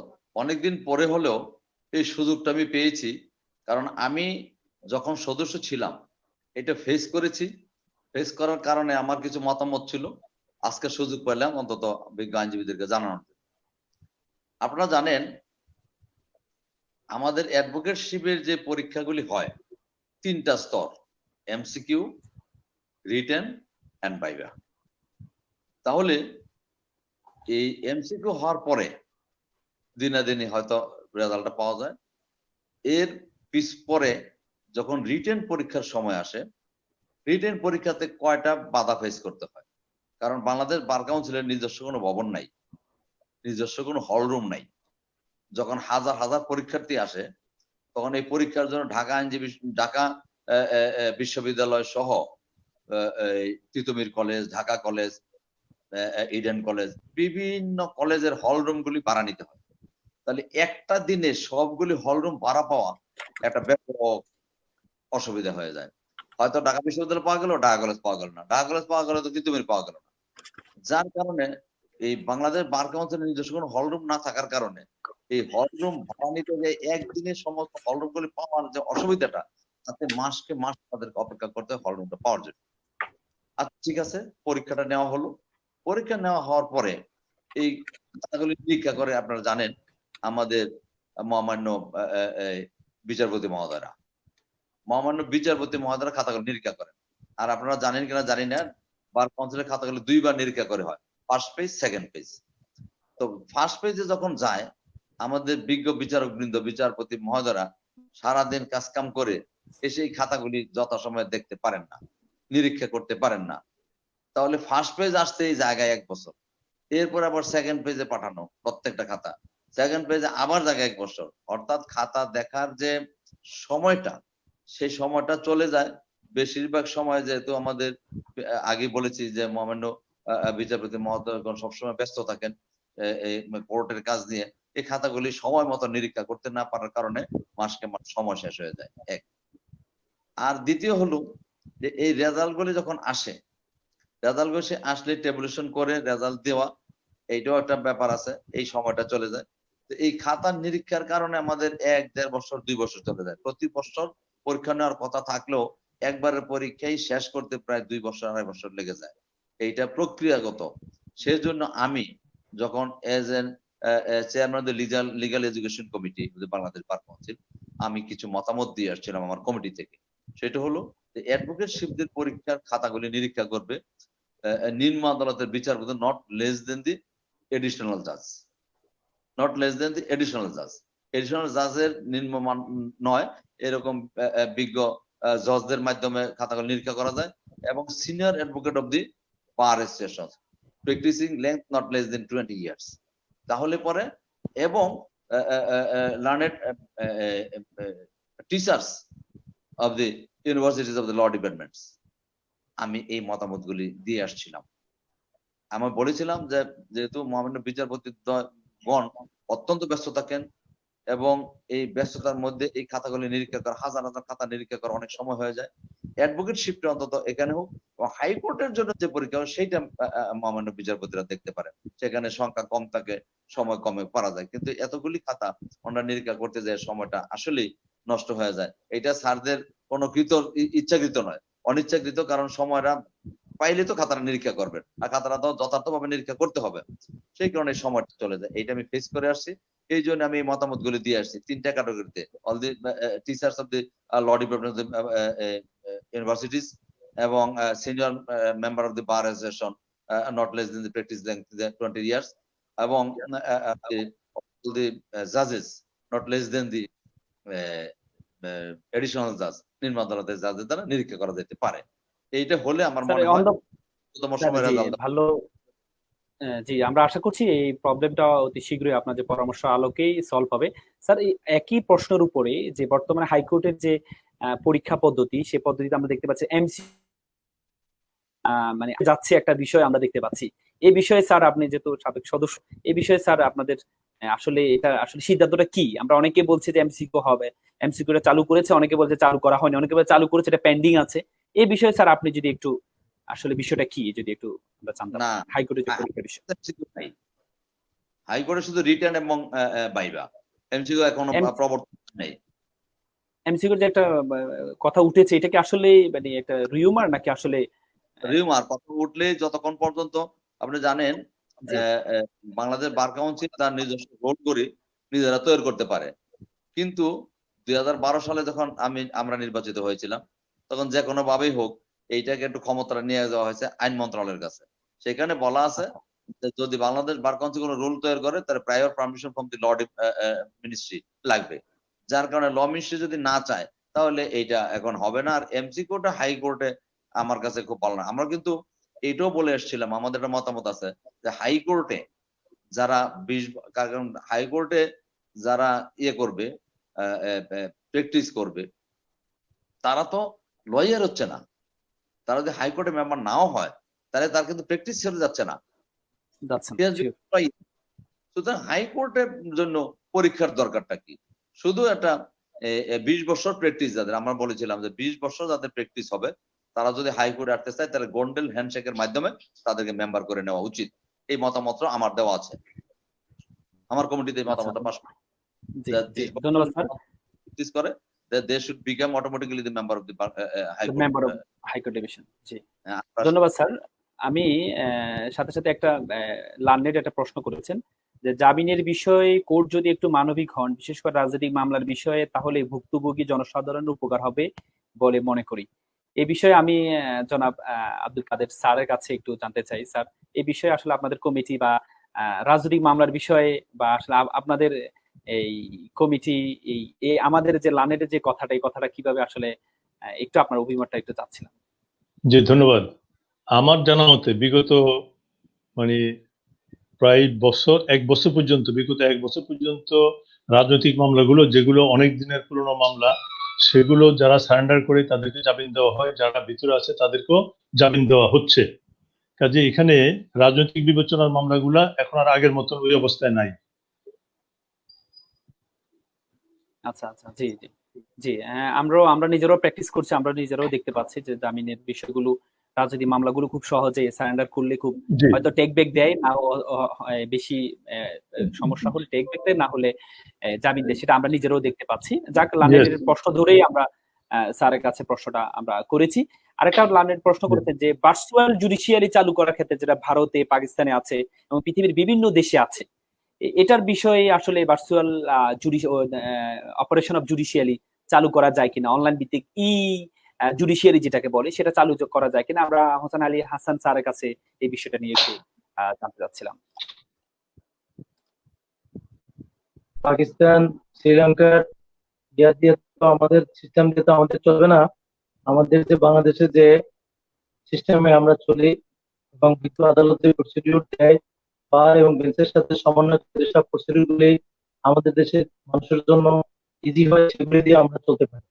কিন্তু ভার্চুয়াল দিয়া, যেহেতু এই ভার্চুয়াল করতে যেসব কার্যক্রমের দরকার, যেসব ইয়ার দরকার, সেগুলি যদি পর্যাপ্ত না থাকে সেগুলি সম্ভব হয় না। যার কারণে আমাদের দেশে যে ইয়ে আছে, ব্যবস্থা আছে, সেই ব্যবস্থার মধ্যে দিয়ে আমাদেরকে ওভারকাম করতে হবে।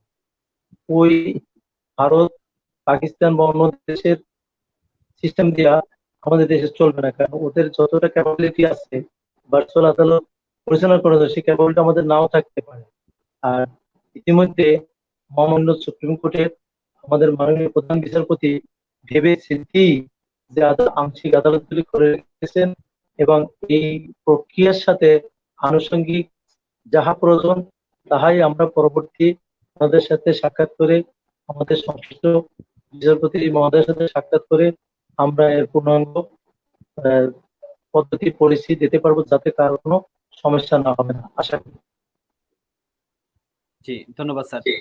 আমাদের গোলাম মোস্তফা খান স্যার যদি এই বিষয়ে যদি একটু ভার্চুয়াল যে জুডিশিয়ারি বিষয়ে যদি একটু বলতেন। Virtual operation of the judiciary, এইটা আমাদের নিম্ন আদালতে একেবারেই সম্ভব নয়। একবার জোর দিয়ে বলতে চাচ্ছি, নিম্ন আদালতে একেবারেই সম্ভব নয়। কারণ আপনি জানেন, ঢাকা কোর্টে লক্ষাধিক মামলা, বিভিন্ন পর্যায়ের মামলা, এই মামলা বিশেষ করে ক্রিমিনাল প্র্যাকটিশনে, এই মামলাগুলির যে জট, এইগুলি সিস্টেমের মধ্যে আনা, আর বিশেষ করে এখন একটা রব উঠেছে ভার্চুয়াল অপারেশন অফ জুডিশিয়ারি করা যায় কিনা, এটা তো বললেই হবে না। আমাদের সিস্টেম যদি আগে অ্যাপ্লাই করা থাকতো, আমাদের সিস্টেম যদি লোড করা থাকতো, ডাউনলোড করা থাকতো, তাহলে সম্ভব ছিল। আমরা এখন লোক বল নাই, জনবল নাই, পরিবহন নাই, অথচ এই সিস্টেমটা কারাগার, কোর্ট, বার, তিনটা স্থানে সিস্টেমকে আগে অ্যাপ্লাই করতে হবে। এটা বললেই হবে না। এইটা 2-1 বছরে সম্ভব কিনা চালু করা, সেইটাই তো। একবার দেশ চেয়েছিল আমাদেরকে, আমাদের জুডিশিয়ারির মধ্যে করতে, যখন আমি বাংলাদেশ বার কাউন্সিলের মেম্বার ছিলাম, তখন এইটা তারা একটা প্রস্তাব দিয়েছিল, আমরা বলেও ছিলাম, কিন্তু পরবর্তী সময় এটা কার্যকরী হয় নাই। সদাশয় গভর্নমেন্ট মাঝে মধ্যে এটা বলে থাকে, কিন্তু জেলখানা, কোর্ট, বার এবং আইনজীবীদের চেম্বার্স, এই সমস্ত একটা সিস্টেমের মধ্যে যতক্ষণ পর্যন্ত না আসবে ভার্চুয়াল অপারেশন সম্ভব নয়। এই সিস্টেমই তো আমরা উদ্ভাবন করতে পারি নাই, তাহলে হাউ এখন বললেই আজকেই ভার্চুয়াল অপারেশন অফ জুডিশিয়ারি হবে না? হতে পারে, আধুনিক বিশ্বে হচ্ছে, আমরা পারবো না কেন? পারবো, যদি সিস্টেমগুলি আমাদের করে। 1 বছর যদি লাগে সিস্টেমটা অ্যাপ্লাই করতে, আজকাল এই দুর্যোগে না পারলে ভবিষ্যৎ যদি আবার কখনো দুর্যোগ দেখা যায়, তাহলে সেই দিন হয়তো আমরা সেটা অপারেট করতে পারবো, but not now, it is impossible. জি জি, ধন্যবাদ স্যার। আমাদের আব্দুল কাদের স্যার যদি এই বিষয়ে যদি কোনো আপনার অ্যাডিং থাকে। আমারও পরিষ্কার মতামত হলো যে আমাদের এই বিষয়টা করতে যে ইকুইপমেন্টের প্রয়োজন, আজকে আমাদের এই জিনিসগুলো নাই। এগুলো আগে না এনে, এগুলো আগে স্থাপন না করে এটা করা কোনোভাবেই সম্ভব নয়, অন্তত নিম্ন আদালতে। জি জি, তবে এটার প্রয়োজন আছে, এটুকু আমি উপলব্ধি করি, এবং আমি এই ব্যাপারে একমত যে হ্যাঁ, এটা প্রয়োজন আছে ভবিষ্যতে। জি, আসলে বাস্তব কথা হচ্ছে যে ভার্চুয়াল যে জুডিশিয়ারি অপারেশন অফ জুডিশিয়ারি, ভারতের কথা আমরা যেটা বলি, ভারত রিসেন্টলি শুরু করেছে, কিন্তু ভারতে প্রায় 10-12 বছর আগ থেকে 10-12 বছর আগ থেকে বিভিন্ন প্রদেশে, কেরালা, বিভিন্ন প্রদেশে তারা আস্তে আস্তে করে শুরু করেছে। তাদের ফিজিক্যাল ইনফ্রাস্ট্রাকচারটা অনেক বেশি স্ট্রং আছে, কিন্তু আমাদের তো সেই ফিজিক্যাল ইনফ্রাস্ট্রাকচার নেই। কারণ আমাদের যারা জাজ আছেন বেশিরভাগই মানে উচ্চ আদালতে 50+, তারা তো এই যে তথ্য প্রযুক্তির বিষয়ে তাদের এত বেশি ধারণাও নেই। আর আবার আমাদের সব কার্যক্রম, সবগুলো বিষয়গুলো এগুলো আবার অনলাইন করাও নেই, এই একটা প্রবলেম হইতো। আবার এখানে একটা কনফিডেন্সিয়ালিটি একটা প্রবলেম থাকতে পারে, যেমন অর্থের যে মামলাগুলোর বিষয়। আমি সাপোজ আমি কারো কাছে টাকা পাই, সে টাকার জন্য আমি আবেদন করেছি, এ যখন এখানে যার যে সফটওয়্যার যিনি দিবেন, তিনি তো এই প্রাইভেসি গুলো মেনটেন না করে এই ভিডিওগুলো ছেড়েও দিতে পারেন, তাহলে আমার কনফিডেন্সিয়ালিটি কোথায় থাকলো, বা আমার যে গোপনীয়তাটা কোথায় থাকলো? এই বিষয়গুলো অনেক এখানে অবস্ট্রাকল আছে আমাদের, সেগুলো করে আমরা যদি আস্তে আস্তে যদি সেটাকে গ্রো করতে পারি, আমার মনে হয় জুডিশিয়াল এটি আমাদের অনেক judicial operation of virtual operation of judicial এটা খুব ডে বাই ডে করতে হবে, কারণ তথ্য প্রযুক্তির যুগে এটা করতে হবে আমাদের, যেহেতু আমাদের দেশটা ডিজিটালাইজ, আমাদেরকে ডে বাই ডে এটা করার চেষ্টা করতে হবে। আরেকটি প্রশ্ন নিয়ে আমরা প্রায় শেষের দিকে চলে আসছি।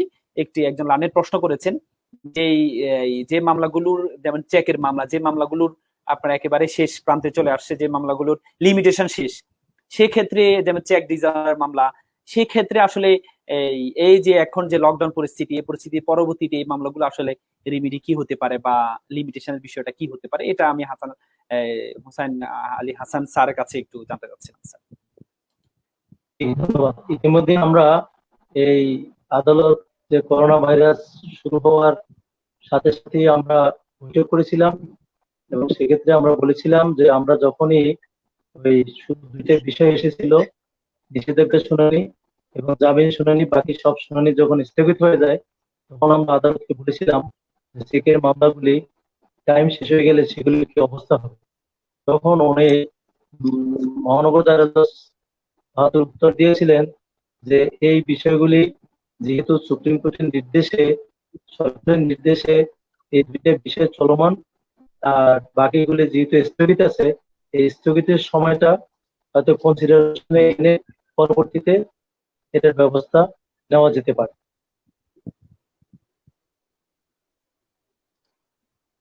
জি, অসংখ্য ধন্যবাদ স্যার।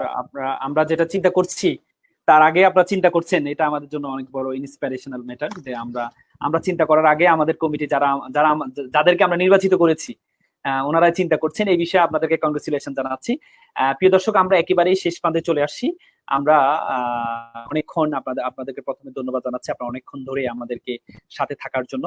আমি শেষ প্রান্তে চলে এসে একটি প্রশ্ন করে প্রত্যেকের কাছে একটি করে প্রশ্ন করব, যে স্যার বর্তমানে যে করোনা, যে আমাদের প্যান্ডেমিক সিচুয়েশন চলছে আমাদের পৃথিবীময়, এই অবস্থায় আইনজীবীদেরকে এবং যারা দেশের জনগণ আছে তাদেরকে আপনাদের আসলে কি বলবেন, সর্বশেষ কি বলবেন, এই বিষয়ে আমি প্রথমে কথা বলার জন্য আমাদের শ্রদ্ধেয় স্যার গোলাম মোস্তফা খান স্যারকে অনুরোধ করছি।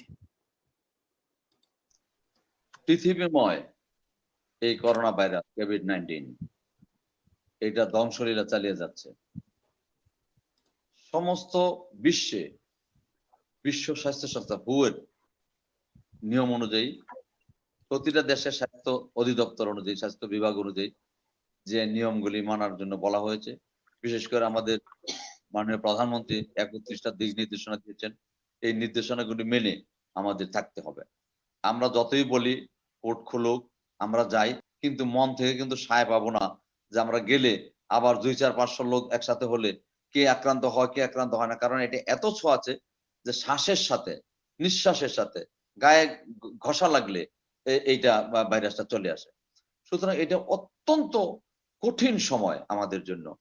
এই জন্য বলবো, বিচারপ্রার্থী জনগণকে অনুরোধ করব, আপনারা হতাশ হবেন না। এই দিন সব দিন থাকবে না, হয়তো আগামী 10 তারিখ পর্যন্ত, কারণ 5 তারিখ বন্ধ হলেও এইটা ঘরাইয়া 10 তারিখ পর্যন্ত চলে যাবে, কারণ সরকারি বন্ধ আছে, সরকারি ছুটি আছে। সুতরাং এই মধ্যে হয়তো আমরা আশা করব, আল্লাহর কাছে আমরা প্রত্যেকেই এই প্রার্থনা করব যে আমাদের এই কঠিন সময়টা যেন কেটে যায়। তখন হয়তো আমরা বিচারপ্রার্থীদের এই বিচারের সমস্যাগুলি ন্যায় বিচার আমরা প্রদান করতে পারবো। আমাদের বিজ্ঞ আইনজীবীদেরকে অনুরোধ করব, একটু ধৈর্য ধরুন, কষ্টে আছেন আমাদের বিজ্ঞ আইনজীবী যারা জুনিয়র ভাইরা এবং মিডল ক্লাস, তারা কষ্টে আছেন, এইটা আমরা বুঝতে পারি। কিন্তু বুঝতে পারলেও যেহেতু এই মুহূর্তে হঠাৎ করে হুট করে কিছু করা সম্ভব না, সবকিছু বন্ধ, পাওয়ার চেষ্টা করছে। আমি এখানে একটা কথা বলতে চাই, সেটা হলো এই যে আমরা বিজ্ঞ আইনজীবীরা ব্যক্তিগত ট্যাক্স কর দিই, স্ট্যাম্প কিনি, কর দিই, কোর্ট ফি ব্যবহার করি, আমরা কিন্তু লক্ষ কোটি টাকা গভর্নমেন্টকে ট্যাক্স দিয়ে থাকি। আমাদের মনে হয় সদাশয় সরকার আমাদের বিজ্ঞ আইনজীবীদের প্রতি সহানুভূতিশীল হয়ে একটা ভালো অঙ্কের টাকা অনুদান দেওয়া এই মুহূর্তে দরকার, এবং এইটা একটা দাবিও জানাচ্ছি যে যদি আমাদের একটা অনুদান দেওয়া হয়, শুধু টাকা বার নয়, সমস্ত বারগুলিতে ক্রমান্বয়ে বারের সদস্য সংখ্যার হার অনুযায়ী যদি আমাদের একটা অনুদান দেওয়া হয়। ইতিমধ্যে ঢাকা আইনজীবী সমিতি একটা অনুদানের জন্য একটা 100 কোটি টাকা চেয়ে একটা প্রেয়ার দিয়েছেন বলে আমি শুনেছি। যদি এটা সত্যি হয়ে থাকে আমি সাধুবাদ জানাবো যে হ্যাঁ, এটা সত্যি করে ঠিকই করেছেন গভর্নমেন্ট যে কোনো সময়, কারণ প্রণোদনা 1 লক্ষ কোটি টাকার প্রণোদনার ব্যবস্থা মাননীয় প্রধানমন্ত্রী 3-4টা কনফারেন্সে সেটা ডিক্লেয়ার করেছেন। সেখানে আইনজীবীদের কোনো প্রণোদনার ব্যবস্থা নাই, কিন্তু আইনজীবীরা কিন্তু কর দেয় অন্য যে কোনো অংশের থেকে বেশি। আমরা বারবার বলেছি কোর্ট ফি কিনে আমরা কর দেই, আমরা স্ট্যাম্প কিনি কর দেই, আমরা মামলাতে স্ট্যাম্প ব্যবহার করি কর দেই, ব্যক্তিগতভাবে আমরা ট্যাক্স দিই। সুতরাং এই ট্যাক্স গুলো সরকার পায়, তো সরকার যেখান থেকে পায় সেইখানে কিছুটা অন্তত খরচ করুক। আমাদের আইনজীবীদের জন্য সরকার অবশ্যই একটা অঙ্ক, অন্তত সন্তোষজনক টাকার অঙ্ক প্রণোদনার ডিক্লেয়ার দিবেন, এইটা আমি আশা করছি এবং এই প্রত্যাশা রেখে আমি আমার বক্তব্যটা এখানে শেষ করছি। ধন্যবাদ আপনাকে। স্যার, আনুষ্ঠানিকভাবে আপনাকে অসংখ্য ধন্যবাদ জানাচ্ছি। আপনি অনেক সিনিয়র মানুষ।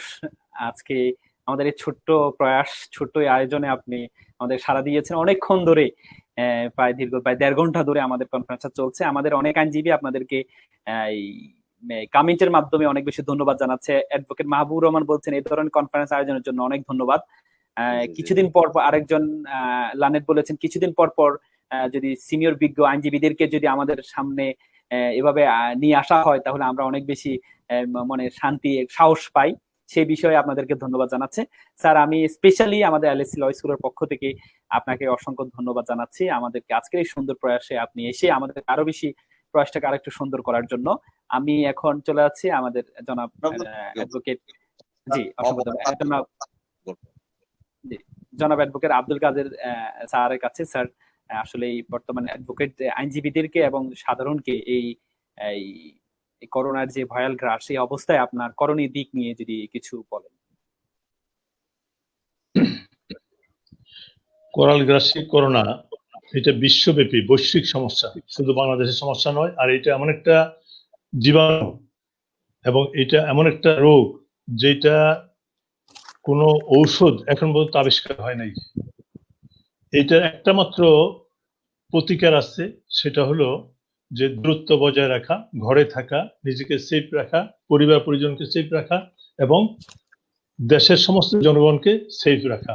সেই জন্য আমি প্রথমেই সকল বিজ্ঞ আইনজীবীগণকে অনুরোধ করব, নিজে সেফ থাকুন, নিজের পরিবারকে সেফ রাখুন এবং দেশকে সেফ রাখুন। পাশাপাশি যেহেতু আইন পেশার আমরা যারা জড়িত আছি, আমাদের এই পেশাটাই যেটা বারবার উঠে আসছে, এই পেশার মাধ্যমে আমাদের দৈনিক আয়ের ব্যবস্থা, আর এই পেশার মাধ্যমে আমরা আমাদের পরিবার পরিজন, সামাজিক অবস্থা সবকিছুই আমরা রক্ষা করে আসছি। তো যদি সপ্তাহে 2 দিন কোর্ট খোলার যেই আদেশ হয়েছে যদি সেটা হয়, সেটা থাকে, সেক্ষেত্রেও আমি বলবো যে সেখানেও আমরা যেন সাধারণ নাগরিকের মতন, সাধারণ জনগণের মতন আমরা যেন একে অপরের উপর গিয়ে না পড়ি। আমরা দেখি ডায়াসে যখন একজন বক্তব্য রাখেন তখন আশেপাশে আরো 8-10 জন 15-20 জন গিয়ে দাঁড়ান। এই কাজগুলো যেন আমরা না করি এবং আমরা যেন কোনো ভিড়ের মধ্যে না যাই এবং কেউ যেন ভিড়ের মধ্যে না আসে। আমরা সকলেই যেন সচেতন হয়ে এই কাজগুলো আমাদের নিজেদের মনে করে আমরা সকলকে সচেতন করি। আমি আবারও আহ্বান জানাবো, আসুন আমরা সকলে মিলে আমাদের মাননীয় প্রধানমন্ত্রী যে নির্দেশনা দিয়েছেন, আমাদের স্বাস্থ্য মন্ত্রণালয় যে নির্দেশনা দিয়েছেন, সেগুলো আমরা মেনে চলি এবং আমরা মহান আল্লাহর দরবারে সকলে কায় মনে ব্যক্তি প্রার্থনা করি যে আল্লাহ যেন আমাদেরকে এই মহাবিপদ থেকে রক্ষা করেন। আগামীকাল রাত্রি হয়তো রোজা হবে, রোজার সেহরি খাওয়া হবে। আমরা এই রোজা যেন সকলেই করতে পারি এবং এই রোজার মধ্যে যেন আমরা সকলেই আল্লাহর কাছে কান্নাকাটি করে এই দুরারোগ্য ব্যাধি থেকে আল্লাহ আমাদেরকে মুক্ত করেন, এই প্রার্থনা করি। সকলকে অনেক ধন্যবাদ, বিশেষ করে আয়োজক আজকে যিনি দীর্ঘ সময় ধরে এই আয়োজনটা করেছেন এবং আমাদেরকে সুযোগ দিয়েছেন এখানে বক্তব্য রাখার জন্য। আমি আন্তরিকভাবে তাদেরকে ধন্যবাদ জানাই এবং ভবিষ্যতে এই ধরনের আরো আয়োজন করবেন এই আহ্বান রেখে আমি আমার বক্তব্য শেষ করছি। ধন্যবাদ। অসংখ্য ধন্যবাদ জানাচ্ছি জনাব অ্যাডভোকেট আব্দুল কাদের স্যার, সিনিয়র সহ সভাপতি ঢাকা আইনজীবী সমিতি। স্যার, আপনি সবচেয়ে বয়োবৃদ্ধ মানুষ মনে হচ্ছে আজকে আমাদের প্যানেলিস্টের মধ্যে। আপনি এবং সবচেয়ে বেশি স্ট্রং হয়ে অনেকক্ষণ ধরেই আমাদের এটাকে অবজার্ভ করছিলেন। আপনাকে অসংখ্য ধন্যবাদ আমাদের সাথে শুরু থেকে থাকার জন্য। এলএসসি ল স্কুলের পক্ষ থেকে আনুষ্ঠানিকভাবে আপনাকে অনেক বেশি মোবারকবাদ এবং ধন্যবাদ জ্ঞাপন করছি। আমি সাথে সাথে সর্বশেষ তার আগে আমি একটি কথা বলে রাখি যে অনেকে প্রশ্ন করেছেন যে এলএসসি মানে কি। এলএসসিটা আসলে হচ্ছে লিগেল সার্ভিস ফর চিলড্রেন। এটা একটা voluntary organisation LSC law school. এই স্কুলটা আপনাদের জ্ঞাতার্থে জানাচ্ছি যে আমরা একেবারে যারা শিক্ষানবিশ আইনজীবী আছে ঢাকা জজ কোর্টে কাজ করে, কিন্তু তাদের অর্থের অভাবে তারা কোচিং এ যেতে পারে না, তাদেরকে আমরা ফ্রি অফ কস্ট ক্লাস করিয়ে থাকি, ফ্রি অফ কস্ট তাদের জন্য সাজেশন দিয়ে থাকি, তাদের জন্য বিভিন্ন ওই পরীক্ষার আয়োজন করে থাকি, বিভিন্ন মডেল টেস্টের আয়োজন করে থাকি, একেবারে ফ্রি অফ কস্ট। এটা কোনো অর্থনৈতিক কোনো প্রতিষ্ঠান নয়, এটা একেবারে ভলান্টিয়ারি প্রতিষ্ঠান। সেই প্রতিষ্ঠানের পক্ষ থেকে আপনাদেরকে আবারও ধন্যবাদ জানাচ্ছি। আমি সর্বশেষ আমাদের প্যানেলিস্ট জনাব হোসেন আলী হাসান খান স্যারের কাছে, এই স্যার আপনি একটু যদি আইনজীবীদের এবং কি সাধারণ জনগণকে যদি একটু করণীয় দিক নিয়ে একটু সর্বশেষ কথা বলতেন। ধন্যবাদ আপনাকে এবং আপনার এই সংগঠনের সকলকে ধন্যবাদ আমাদেরকে এই কথা বলার সুযোগ করে দেওয়া। করোনা বিশ্বে মহামারী একটা ধারণ করেছে, এটা সাথে যুদ্ধ করে জয়লাভের প্রথম কথা হচ্ছে আল্লাহর উপরে ভরসা রাখা, মনোবল শক্ত রাখা এবং স্বাস্থ্যবিধিতে যে বিষয়গুলি চলে এসেছে, আমরা যারা এই স্বাস্থ্য বিধির বিষয়গুলি জেনেছি এবং ভালোভাবে বুঝেছি, প্রত্যেকের উচিত এটা প্রত্যেকের মধ্যে ছড়িয়ে দেওয়া, প্রত্যেককে সচেতন করা, যাতে আমরা এই স্বাস্থ্য বিধিটা মেনে চলি। আর ইতিমধ্যে ডাক্তারদের পরামর্শ এবং করোনা সম্বন্ধে আমরা যেটা বুঝেছি, আমরা যেটা জেনেছি, মনোবল শক্ত রেখে এবং দূরত্ব বজায় রেখে, শৃঙ্খলা বজায় রেখে, সামাজিক দূরত্ব বজায় রেখে, একে অপরকে সহযোগিতা করে, একে অপরকে সহযোগিতার হাত প্রশস্ত করতে হবে। যে ব্যক্তি অনাহারে আছে তাকে দেখতে হবে, যে ব্যক্তি অসুস্থ আছে তাকে দেখতে হবে, তার পাশে যেতে হবে, যিনি বোঝেন না তাকে বোঝাতে হবে। এটা সকলে যদি আমরা সচেতন হয়ে একযোগে কাজ করি, মনোবল শক্ত রাখি, আল্লাহর উপরে ভরসা রাখি, তাহলে আমি আশা করি ইনশাআল্লাহ এই করোনাকে আমরা পরাজিত করে ছাড়বো ইনশাআল্লাহ।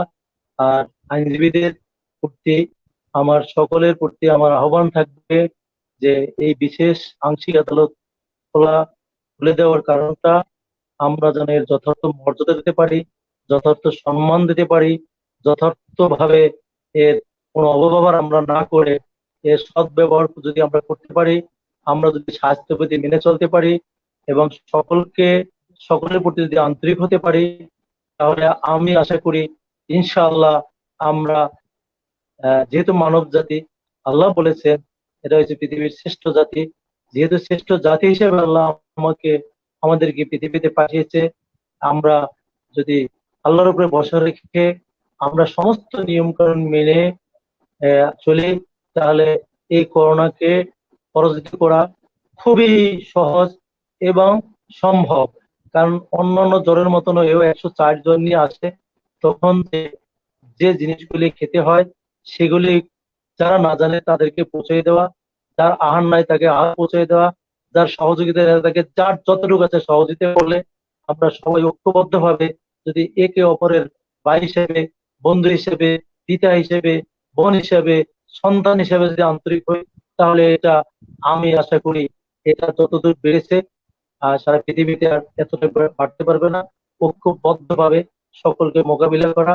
আর আপনাদেরকে এই মাহে রমজান এসেছে, আমি আগেও বলেছি যে আমি সুযোগ পেতাম না সংসদে সময় দেওয়ার, এই করোনার কারণে অনেকটা সময় আমি দিতে পেরেছি এবং প্রত্যেক নামাজে আমি আইনজীবী সহ সকলের জন্য আল্লাহকে বলি যে আল্লাহ তুমি সকলকে হেফাজত করো, সকলকে শক্তি দাও করোনা মোকাবিলার জন্য, সবাই যেন ভালো থাকে। আপনাদেরকে অশেষ ধন্যবাদ জানিয়ে আগামী দিনে আপনারা ভালো থাকবেন। আপনার এই সংগঠনের সকল মঙ্গল কামনা করছি। যারা আজকে আমাদের যে আলোচনা শুনেছেন তাদেরকেও ধন্যবাদ জানাচ্ছি, তাদেরকেও সুস্বাস্থ্য কামনা করছি, দীর্ঘায়ু কামনা করছি। আল্লাহ যেন সকলকে হেফাজত করে, এই বলে সকলকে ধন্যবাদ জানিয়ে শেষ করছি। আল্লাহ হাফিজ। অসংখ্য ধন্যবাদ জানাচ্ছি স্যার আপনাকে। আসলে আপনি সবচেয়ে ব্যস্ত মানুষ। আমি আপনার সাথে আজকে 2 দিন মোবাইলে আবার ফোনে কথা বলার মাধ্যমে বুঝতে পেরেছি অনেক আইনজীবীদের জন্য চেষ্টা করে যাচ্ছেন আপনাদের এই কমিটি। আমি আপনার মাধ্যমে আপনার কমিটিকে অসংখ্য ধন্যবাদ জানাচ্ছি। আমাদের এই দুঃসময়ে আমাদের পাশে যে আপনারা দাঁড়িয়েছেন, এটা আসলে আজীবন আইন সমাজ আজীবন আপনাদেরকে স্মরণ রাখবে। এই দুঃসময়ে যে আপনারা আইনজীবীদের পাশে দাঁড়িয়েছেন, তাদের জন্য এই করোনার সবকিছু উপেক্ষা করে আপনারা চেম্বার করছেন, মিটিং করছেন, আমাদের জন্য আবেদনের প্রক্রিয়া গ্রহণ করছেন, এই যে একটা উদ্যোগ, এটা আইনজীবী সমাজ আজীবন আপনাদেরকে স্মরণ করবে, আপনাদেরকে আজীবন সেলিউট জানাবে। আমরা আশা করি আপনাদের সেই উদ্যোগটা আমরা অনেক বেশি প্রশংসনীয় হবে এবং আইনজীবী সমাজও সেটা রেসপেক্ট করবে। আপনারা যে সিদ্ধান্ত গ্রহণ করবেন ইনশাল্লাহ আশা করব যে আইনজীবী সমাজ সেটা খুব সাদরে গ্রহণ করে নেবেন। এজন্য হোসেন আলী হাসান স্যার আপনাকে অসংখ্য ধন্যবাদ। আপনি খুব হাস্যোজ্জ্বল মানুষ, কোর্ট জগতে আসলে খুব মানবিক মানুষই বলা হয় আপনাকে। এই জন্য আপনি আমাদেরকে সময় দিয়েছেন, এই জন্য আপনাকে অসংখ্য ধন্যবাদ। সর্বশেষ আমাদের একজন শিক্ষানবিশ আইনজীবী একটা কমেন্ট করেছে, আমি কমেন্টটা পড়ে শেষ করবো। তিনি বলেছেন যে এলএসসি ল স্কুল একটি মানবিক সংগঠন যেখানে বাংলাদেশের কোচিং ব্যবসার রমরমা ব্যবসা চলছে। সেখানে এলএসসি ল স্কুলের মাধ্যমে আল মামুন রাসেল স্যার বিনামূল্যে আইনের ছাত্রছাত্রীদের কোচিং করাচ্ছেন। শুধু কোচিং নয়, ভালো সাজেশনে দিচ্ছেন, যার প্রমাণ 2020 সালের এমসিকিউ পরীক্ষা। নিঃসন্দেহে এটা প্রশংসার দাবিদার। যদিও আজকের এই ইস্যুতে আমার এই কমেন্টস হওয়া কথা না, তারপরেও লিখলাম। আপনাকে অসংখ্য ধন্যবাদ। সর্বশেষ গোলাম মোস্তফা খান স্যার যদি আমাদের এলএসসি ল স্কুল নিয়ে যদি সর্বশেষ একটু কমেন্ট দিয়ে আমরা একেবারে শেষ করব, আপনার সর্বশেষ কমেন্ট শুনেই। জি, ধন্যবাদ।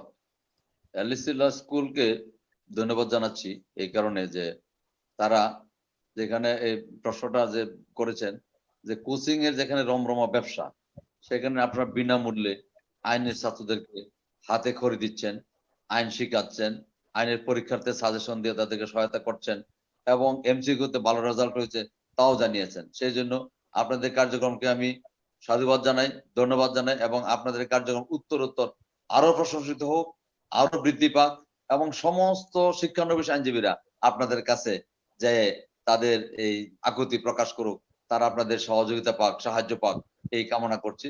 ধন্যবাদ আপনাদের এই ল স্কুলকে। ধন্যবাদ স্যার। ধন্যবাদ স্যার। আব্দুল কাদের স্যার যদি আমাদের স্কুল নিয়ে যদি কিছু বলতেন। জি, ধন্যবাদ। আসলে এটা খুব বর্তমান সময়ের জন্য একটা দারুণ উদ্যোগ। এই সময়ে যারা এই উদ্যোগ নিয়েছেন, যখন সারা বাংলাদেশে কোচিং ব্যবসাটা অত্যন্ত রমরমা, সেই সময় এই আমাদের বন্ধুরা আপনারা যে উদ্যোগটা নিয়েছেন এবং আপনাদের মাধ্যমে আমাদের অনেক শিক্ষানবিশ আইনজীবী উপকৃত হচ্ছেন, আমি এই জন্য আপনাদেরকে সাধুবাদ জানাচ্ছি, ধন্যবাদ জানাচ্ছি এবং এই সময়োপযোগী এই উদ্যোগ নেওয়ার জন্য আমাদের যদি কোনো রকমের সহায়তা থাকে ইনশাল্লাহ আমরা আপনাদের পাশে দাঁড়াবো, থাকবো, এই অঙ্গীকার করছি। ইনশাআল্লাহ স্যার, আপনারা যদি আমাদের মাথায় হাত দিয়ে রাখেন তাহলে আমরা অনেক দিয়ে যাব, কারণ আপনাদের হাতটা আমাদের জন্য এটা ইন্সপিরেশনাল ওয়ার্ক হবে, সেটা আমরা আমাদের উদ্দীপনা পাবো, কাজ করতে আমরা সাহস পাবো। আপনারা যারা সিনিয়ররা আছেন আপনারা দিলে আমরা সেটা সাহস। আমাদের গোলাম মুস্তফা স্যার কিছু বলতে চাচ্ছিলেন। জি জি স্যার, আপনার কথা। যা কিছু লাগে আমরা অবশ্যই তা করবো ইনশাআল্লাহ এই এলএসসি কে। জি জি, থ্যাংক ইউ, অসংখ্য ধন্যবাদ। আমাদের হোসেন আলী হাসান স্যার যদি আমাদের স্কুল নিয়ে আপনার স্কুল প্লাস আপনার সংগঠন খুবই একটা ডাইনামিক সংগঠন আমার কাছে মনে হচ্ছে, এবং এই যে সময়ে ফ্রি সার্ভিস দেওয়া, শিক্ষানবিশ দেওয়া, এটা আসলে একটা যুগান্তকারী পদক্ষেপ। আমি মনে করি আমাদেরকে আপনি এই সুযোগ দিয়েছেন, আপনারা সুযোগ দিয়েছেন, আপনাদের সব রকমের সহযোগিতার জন্য আমরা আপনাদের পাশে থাকবো। আমার ঢাকা বারের বর্তমান নির্বাচন কমিটি পাশে থাকবে এবং আমার কমিটি প্লাস আমাদের সিনিয়র আইনজীবীদের থেকে কোন রকম কোন সহযোগিতা চেষ্টা করব আপনাদের পাশে থেকে করার। ধন্যবাদ। প্রিয় দর্শক, আপনারা দেখতে পাচ্ছেন